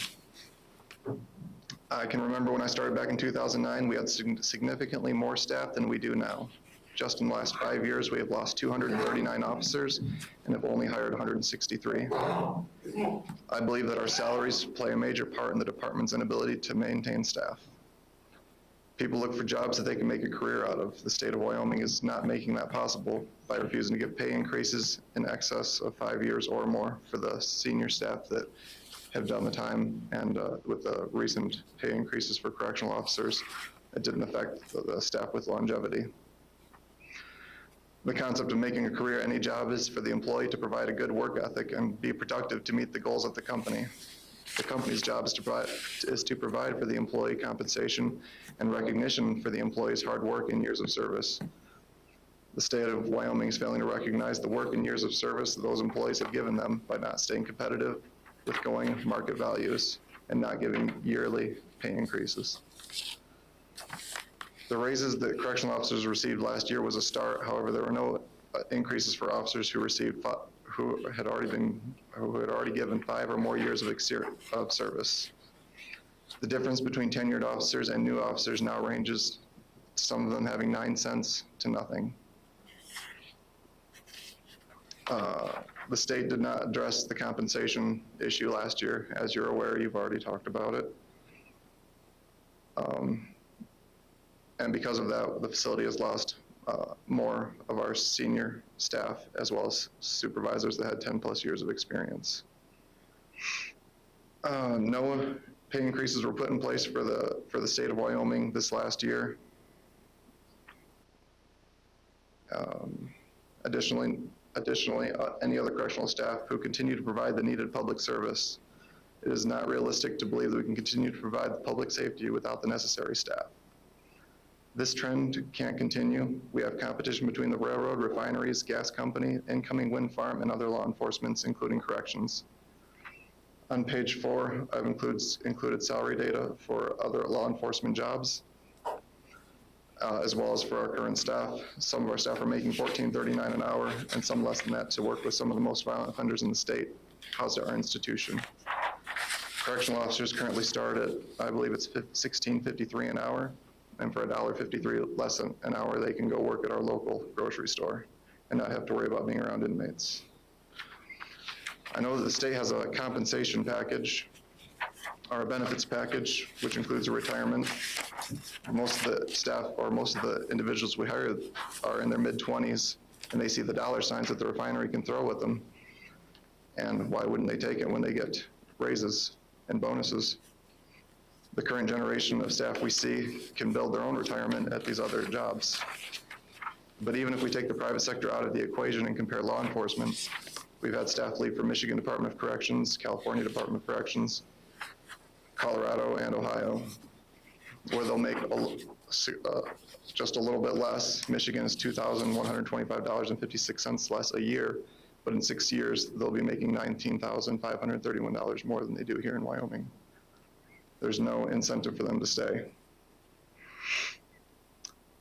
Even if we keep it closer to home, the staff we have leaving for the Sheriff's Department or Highway Patrol, our Sheriff's Departments pay more than some $800 more a month.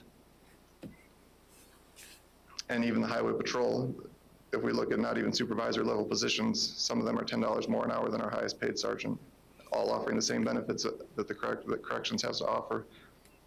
They might have to do a few more years, but they'll get increases to go along with that. There was a total compensation study that was done in 2015, and it gave recommendations on ways to, or suggestions on how to retain staff, but the staff, or the Wyoming didn't take it, any of the suggestions that the study offered. If we look at the housing market in Rawlins, if you're paying $1,200 for housing, and if you have 2 kids, it's $1,000 for daycare. With utilities, if you have a car payment, it'll leave you with about $250 left over to live off of for the month. Staff are relying on overtime just to make ends meet. And as you can see by our numbers, most of our staff aren't making it even to the 5-year mark. There's no point in staying with a department that's not going to provide incentives to stay with them. Last year you said that a change needed to happen before things get worse, and things are still continuing down that path. Also for myself, I had a printout. I apologize for not bringing it, but it showed various pay ranges throughout the state.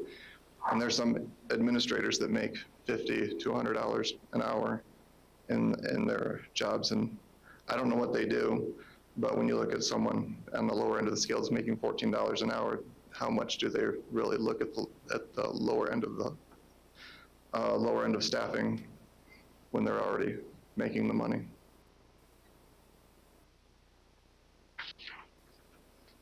That's all I had, sir.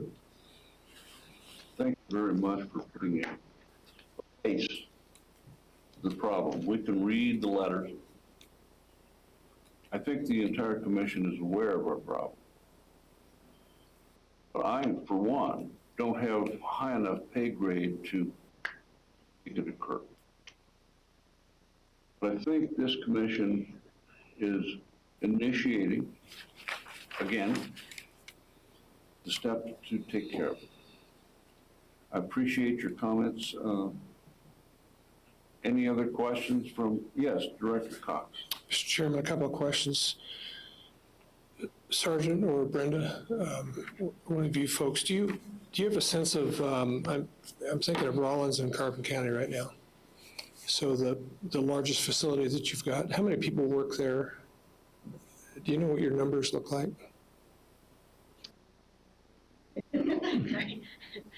Mr. Chairman, members of the commission, my name is Brenda Reedy. I'm the Human Resources Manager for the Wyoming Department of Corrections.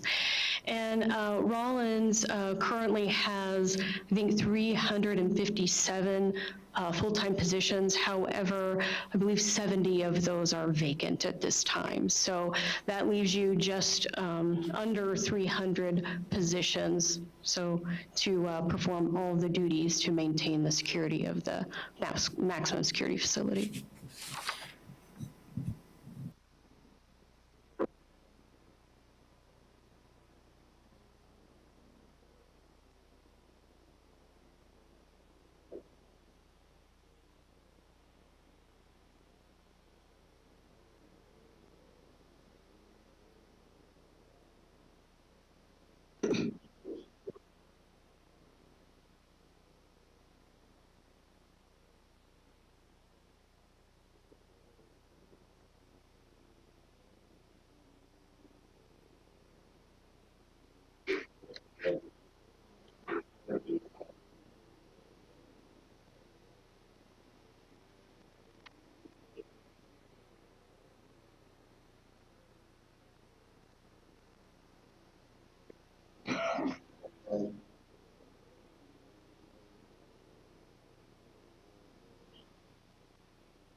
Mr. Chairman, in regards to the bonus, it was implemented back in 2015, and it was not continued after that time.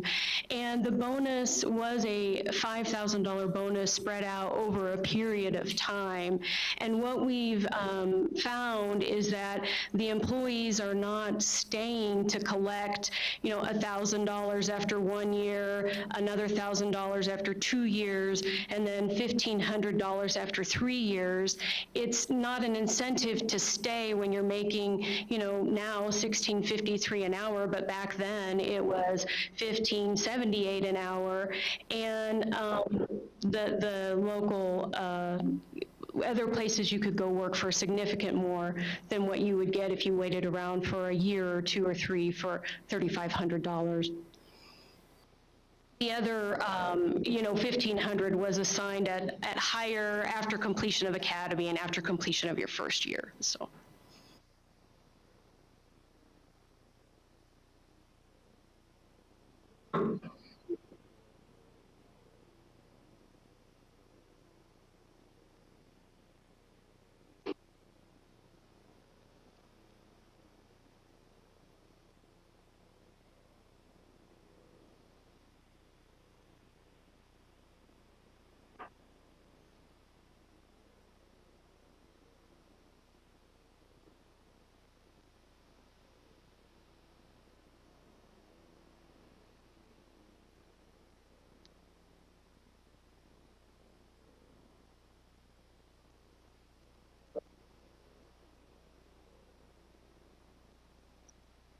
Mr. Chairman, to answer that, our pay, now that we've gotten it up to $16.53 an hour, is competitive somewhat to the surrounding states. Colorado obviously usually pays more. Nebraska might pay about the same or less. I haven't updated the figures for this year, although Sergeant Merzak might have that information. And I believe ANI HRD is looking at that also through their pay table review. So ANI HRD may have that salary comparison, but we could provide something more for the commission if you would like us to update that.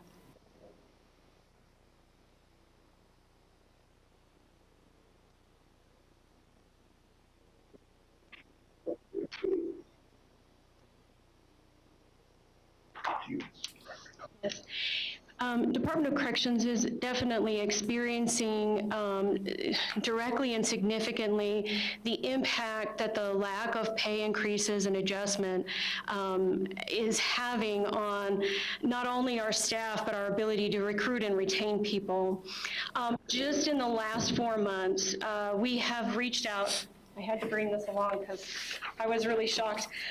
We have reached out to 315 applicants for correctional officer.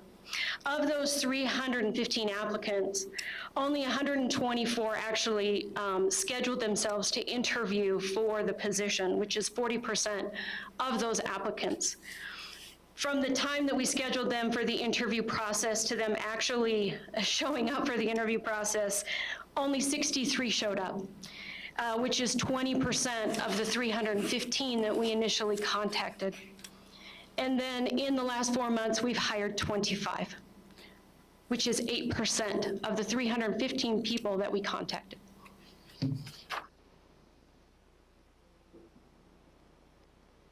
So that, I mean, it's so difficult to recruit people to come work for the state of Wyoming.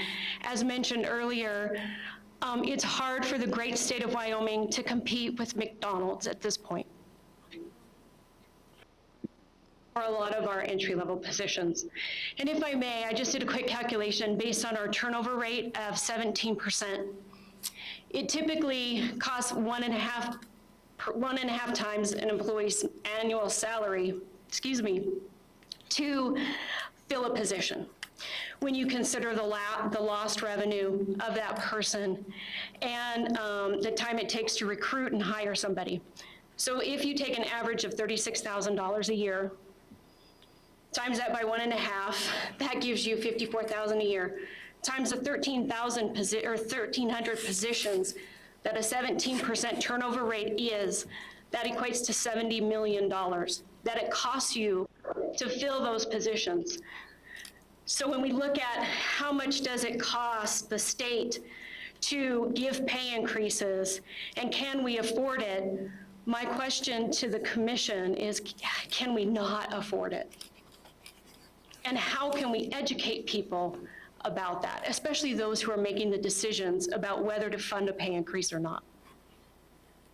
Thank you very much. Director Cox, you had a follow-up. Yeah, Mr. Chairman, I want to circle back around for just a second about to the question I asked about how many people are the authorized strength at the Wyoming State Pen in Rollins. I don't remember where Carbon County falls in the latest calculation as far as cost of living among the other 22 counties in the state. But I do remember having this discussion last year and the year previous to it. And I realized that there's a hard formula in place that forms a threshold for calculating whether or not the state of Wyoming will authorize any kind of housing stipend in given places. And that hasn't changed much in the last several years. My concern is conceding that every state agency has a workforce presence in Rollins and in Carbon County. I've got my own workforce there. But when you look at the size of what the Wyoming State Pen should have working for them, you look at the locale and the challenges and the cost of living. If it costs $1,200 to rent a home and $1,000 on top of that for daycare, and you look at the mission and how critical that mission is, it's absurd to me that we keep talking about this. And I realize that we've only got so much bandwidth and horsepower in terms of creating pressure to get something done. But there's something that tells me that at the risk of offending the rest of state employees in Rollins and in Carbon County, that the nature of the mission of this agency, at least in my personal opinion, compels us to strongly consider some sort of, we're already making a move here toward state employees all-inclusive. What can be done to consider what it would take to keep somebody at the Wyoming State Penitentiary once they obtain employment there and they serve satisfactorily? Would some movement toward a housing stipend for that workforce there help the situation? I don't know if it's doable within the budget of the DOC. I don't know. There's a lot of things that I don't know. But it seems to me that what we're doing is the state of Wyoming obviously is spending a lot of money for what is a turnstile employment opportunity. You can have somebody go to work for the DOC here, get their certifications, all of the relevant post certifications, everything that comes with it, and it just makes them a great candidate for the surrounding states, all the way to Michigan and other places, all the way to the West Coast. I believe we need to do something about it. And the thing that I would recommend focusing on, if we can focus on general pay increases for state employees here, whatever pressure we can create, and I think that pressure starts here with this commission. I would recommend specific to this agency that a hard look be taken at housing stipend or some movement toward that, if that would be helpful. And I realize that that's singling out a state agency, and I've heard all the arguments along the way, but I'm telling you, as a former administrator of 2 different law enforcement agencies, I understand the problems that this agency's got, at least in that context. Something's got to be done. I don't know if that has any possibility of traction or not, but it seems to me that we've got to do something here. Chairman Madden. Thank you. Dave, you had a comment. Senator, 2 questions. First of all, I want to echo what Director Cox just said. I had an opportunity to visit Canyon City just recently, not in there, but to visit Canyon City. And I was sharing with Brenda some of the issues that they have are very similar to what we have, even though they're paid more, but their cost of living is higher. And even though they're more in a Garden City than we are in Rollins, my first question is, of the 57 staff that left in 2017, what percentage of that staff came from Rollins or were out of Rollins? Originating from Rollins, or? Just a rough estimate. I don't mean to put you on the spot.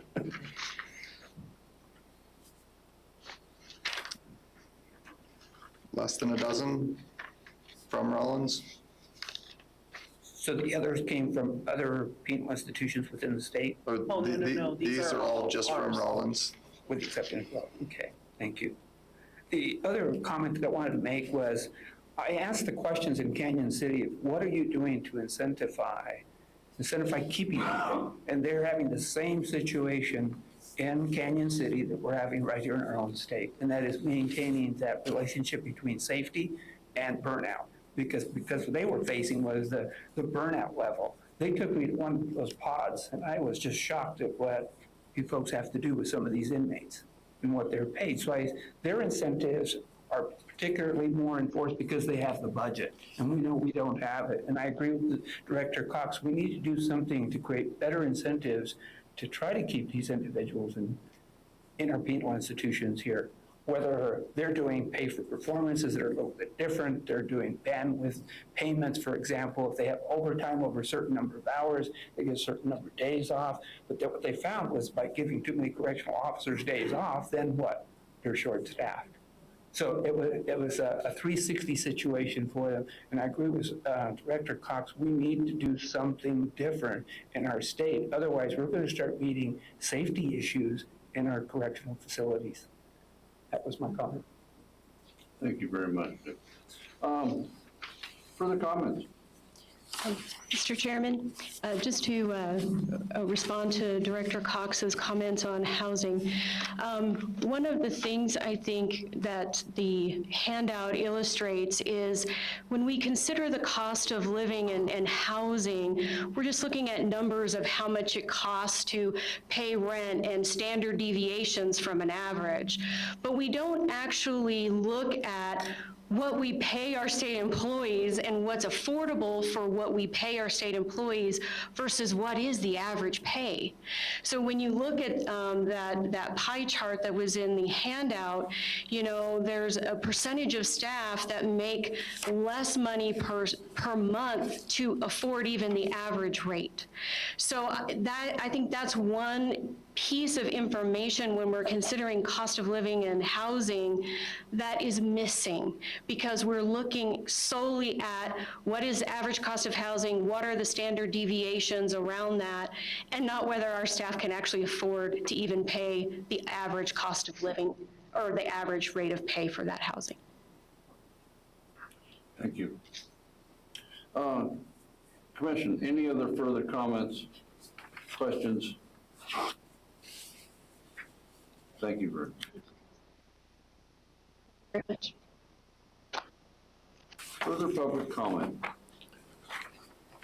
Public comments going once. Going twice, hurry it up. Thank you. Mr. Chairman, members of the committee, I'll make this quick because I know that you're 2 minutes over. I actually presented, so I'm Brittany Leisure. I am with the Department of Audit, but I am not representing the Department of Audit. I just want to be clear that I tried to get on the agenda item and was asked, I was too late, so that's my fault. But I didn't want to wait until April to present to you, which is why I'm coming to you for public comment. Proceed. I presented in April of 2017. I was requesting for internal and external donations to be approved for maternity leave. And that's if an employee had exhausted all of their previous leave. After I had presented, the issue became more of a larger scope than just maternity leave, and it was seen as an infringement of agency heads' decision-making authority to take that away from them. So my issue was specifically addressed. I'm just coming to you because I feel like this is something that the state of Wyoming should move in that direction, so I'm presenting to you today. My request is for the committee to support addressing the birth and care of a newborn child for the first 12 weeks of his or her life in the state's personnel rules. Currently, the state's personnel rules treats pregnancy and childbirth the same as any other medical condition. So when that is taken further for the issues of donated leave, it is up to an agency head to determine if that is a legitimate reason to go out for internal leave and then for external leave. I'm coming to you hoping that you will support taking away some of those inconsistencies, because that is something that there's a lot of working moms in this state, and it's something that I personally have experienced. I'm hoping that we can go in the direction of supporting working families. And I sat through this, and we talk a lot about the turnover rate and have the issues of salaries and all of that. And then this is something that doesn't cost the state additional funds because it's money that is already set aside for other employees to donate. So if that employee were to go out on leave, they would be able to use those funds. So it's just that I'm requesting that the request be allowed to go out to other agencies to approve that leave. Any questions? Thank you. Patricia, you got a comment on that? I think what Ms. Leisure has said is accurate. It's inconsistent within the state. The director has the discretion to ask employees within their agency for donations for employees within their agency, and they're also able to go outside of their agency.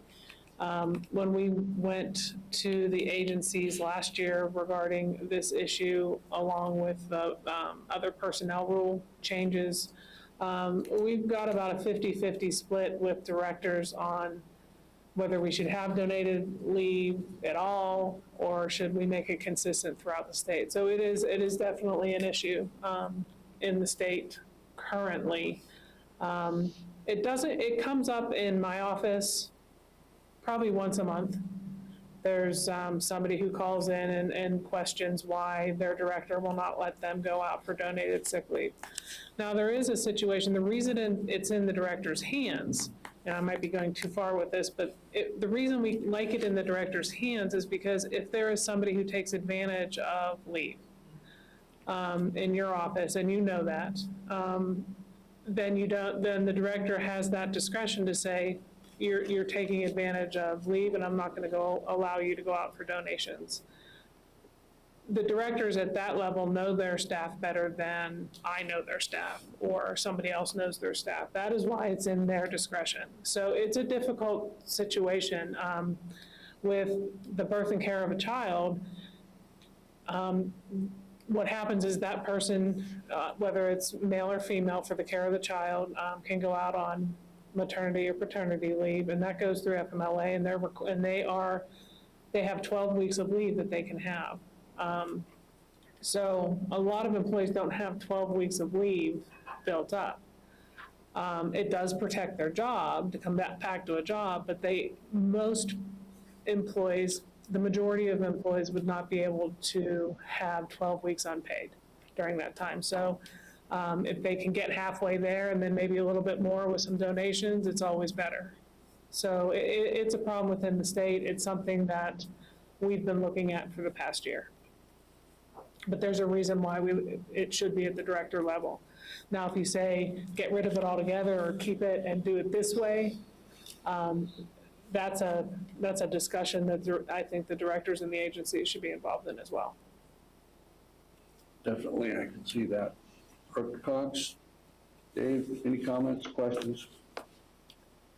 None here, other than to say I would be one of those 50% that's in favor of having requests for sick leave available. I think there's definite benefit to that in the general sense. I also completely understand the judgment calls that need to be made on a case-by-case basis by directors, so I understand why the rules are right where they are right now. Comments on the phone?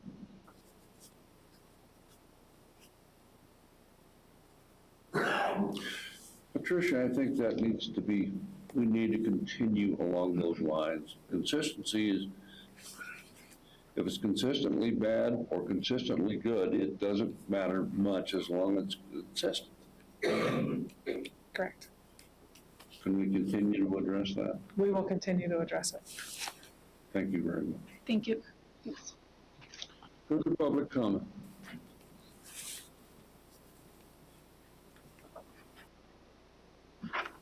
Mr. Chairman, my name is Steve Woodson. I'm the Director of the Division of Criminal Investigation. And I am kind of at the risk of beating a dead horse. I just wanted to come forward. I kind of feel a little guilty following up on the heels of the Department of Corrections, but I think their issue is significant. But I also think this commission has indicated that they recognize this is a significant issue across the state. And I wanted to bring that forward to you. In the Division of Criminal Investigation, we're a relatively small agency. But recently I was doing some research, and I didn't start with the division as a director until 2012. In 2007 and 8 biennium, our authorized employees were 99. Going into 1920, our authorized employees are 88. Our general fund budget totaled in 2007-8 approximately $25 million, and for the current one, it's approximately $26 million. So we've actually had an increase in all that time of only a 1.3 in our general fund budget approximate. The reason I bring it forward to you, and I want to come forward and talk to you about it, is I want to put a face, as I think the chairman mentioned, to it. We've recently lost another agency for a $20,000 pay raise.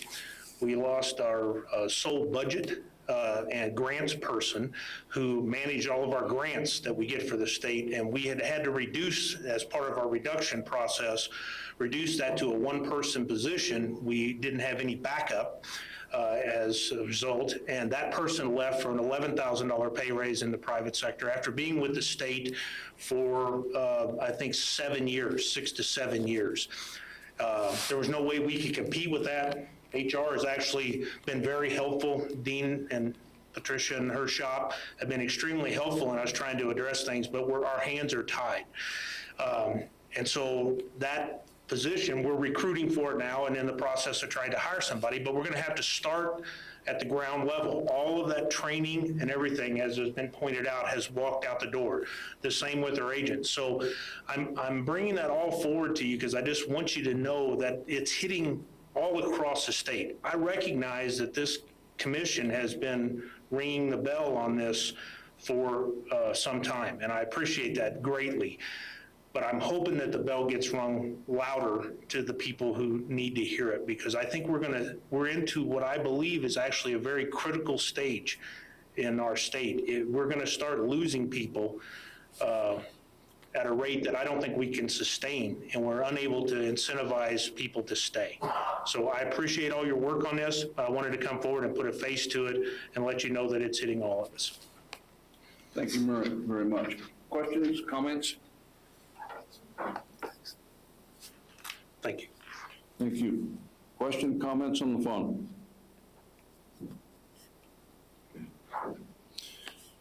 More public comment? Public comment?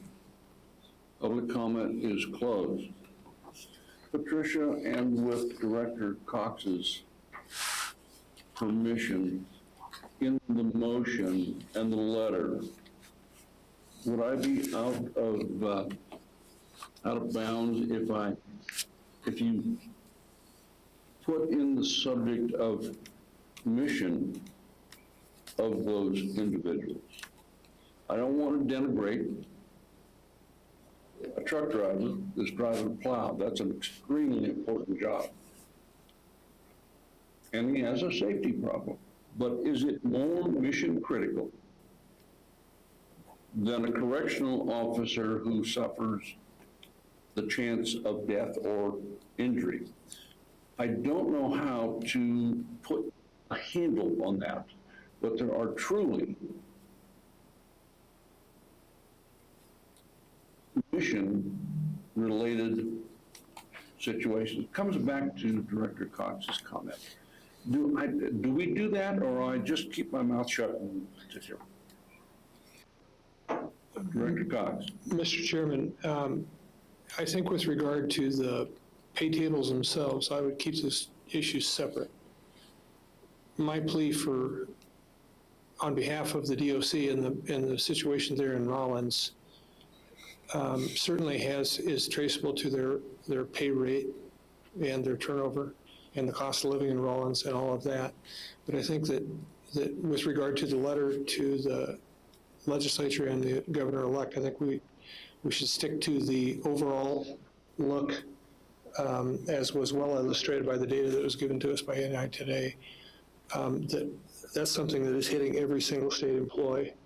And I would, notwithstanding the plea that I made when DOC was up here, I don't know that I would want to risk focusing on the need of the whole in that regard, in that context, so that we could surgically look at certain occupations within the state. Because I could make the same plea for the people at the state hospital. Mm-hmm. I could make the same plea for the trades, which is going to be a booming industry here in the future. That pay rates are going to really go up, according to every prediction that we've made, or we've heard rather. So I would say make a general statement about the condition of state agency compensation, state employee compensation on the one hand, and then a separate plea for the mission critical issues that, and again, I would prefer to take a little bit different angle on that and focus on other ways that we might be able to bring some relief to the DOC. Thank you. With your wise counsel, I'll keep my mouth shut. And Chairman, I would also like to add that I think Director Cox is correct. You would be able to make a very similar argument for the state hospital, the training school, which is not the training school, the Life Resource Center in Lander, all of the occupations that are law enforcement. So I think keeping them separate is a good idea. However, if you move the pay tables and you incorporate some sort of pay increase, that will hit and it will allow, once the pay tables are moved, agencies and hopefully funding in their 100 series, agencies will be able to adjust appropriately within that pay range. So I'm hoping that you kill two birds with one stone with moving the pay tables. So it will help with DOC's problem. It may not fix it, but it's something that can be fixed hopefully with DOC and with the Human Resource Division more readily if the pay tables are moved. But you would be able to make the argument you would like to make for DOC for quite a few other agencies because they are in mission critical. You have the state hospital that is also has a large employee vacancy. They can't hire. A lot of it has to do with pay, with location. It's very similar to Rollins. So I would agree with Director Cox. I stand correct. Senator Emmerich, I would just want to repeat what Tricia Bach had mentioned and what Director Cox was alluding to. I think if we put the motion in to work on the pay tables and adjust those for all the classifications, in our HAY methodology, like Dave Yerkes had mentioned, we have a great classification methodology. Within that scoring mechanism, the positions that have what is termed a hazardous duty function included in that, we assign ACEs points to those. So those classifications that come with that higher hazardous duty work throughout their shifts have additional ACEs points attached to them, which then put them in a higher level classification pay grade than they potentially currently were before. So I think if we just work to get to the appropriate 2018 market rates, our comparators do include those ACEs hazardous points to our comparators that we're benchmarking to, and those salaries and those adjustments should take care of and include those types of hazards that a lot of our employees are subject to. Thank you. Please don't beat me anymore. No. Any other questions or comments?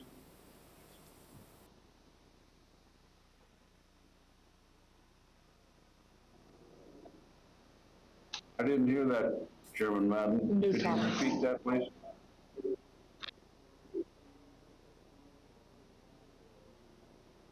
I think we've had enough on this topic. Anything else you want to bring up, Chairman?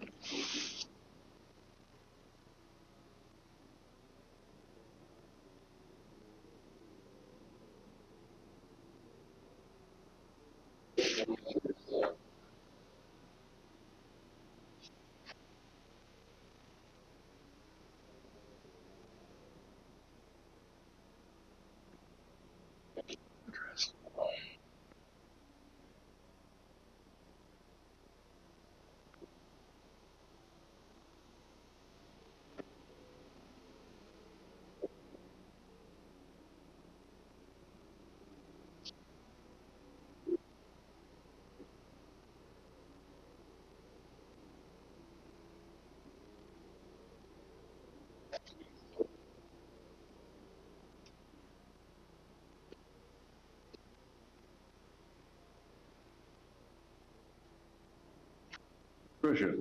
Chairman Please. and Representative Madden, that was addressed fairly quickly after the last meeting. The policy was changed to include if you move within the county that you're in. For example, I believe the case last spring was Teton County, Idaho, moving from either Victor to Driggs or Driggs to Victor. I can't remember which way it was, and we are allowing that at this point. So the policy has been changed.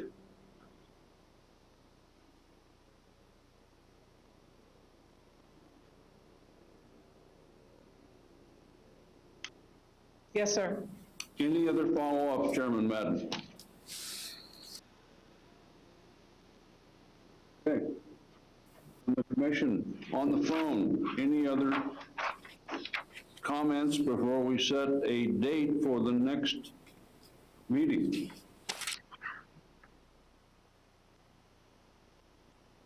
Okay, I'm hearing none. Patricia? The next is the date for the next meeting. It would be April.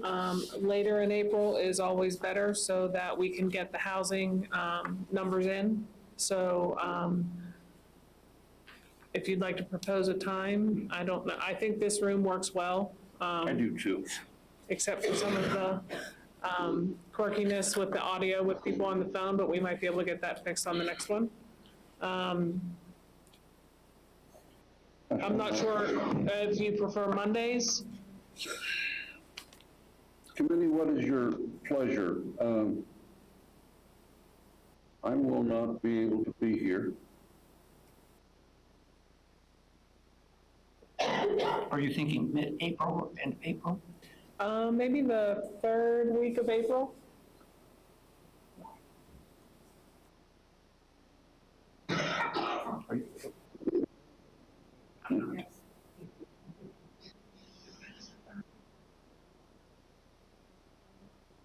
Patricia, what I'm hearing here is, why don't you send some dates out in April that would be best for the members? By sending them out pretty quick, we can maybe preempt another conflict. Sure. And everybody can kind of be on the same page? Is that okay? I think that sounds fine. We will probably need to wait as well for the next two members that would be on the commission as well, so. Well, Patricia, there could be 3+ people that will be off of this commission, and I think perhaps a note to leadership on both House and Senate would be prudent, considering we wish to meet in April. The session will be over, but they need to make those appointments so people are not flat-footed, and they can be brought up to speed.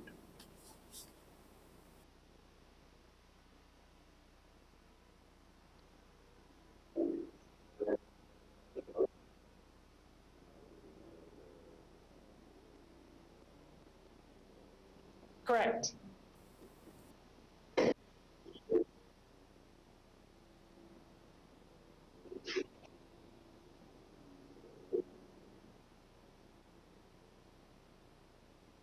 Well, I think economic analysis would have their numbers, certainly, I believe, by the 4th week. So if we look at the 4th week, we can put a tentative date in there. Because there'll be new membership, I think it would be important to have a full meeting here instead of on the phone.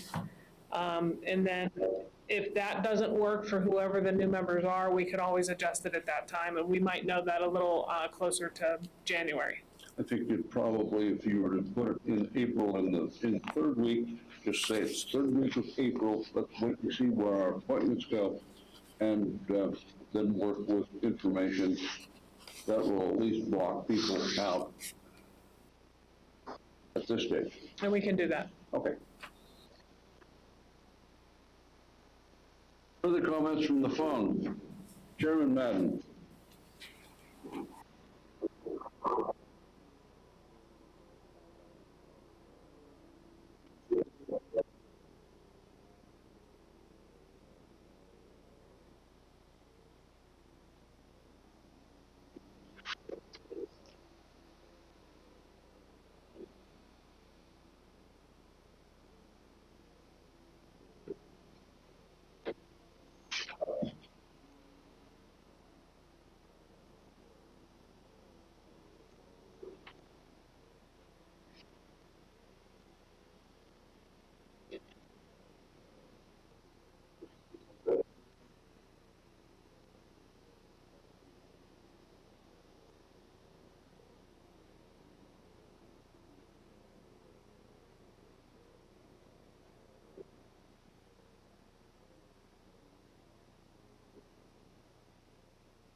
Thank you, Chairman. Patricia, that is something that's on the horizon. It is in Laramie County, consistently shows up second. So it is getting close, and the majority of state employees are in Laramie County. So I think we had better address Chairman Madden's concerns, because they will come to this commission shortly, I bet you. Yes, sir. That would be helpful, to have it written.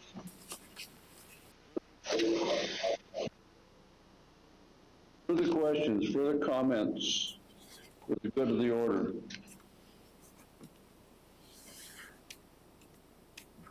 We are adjourned. Thank you, Representative Madden. Thank you, Senator Emmerich. Appreciate it. I'm sorry, what was it? These two legislators.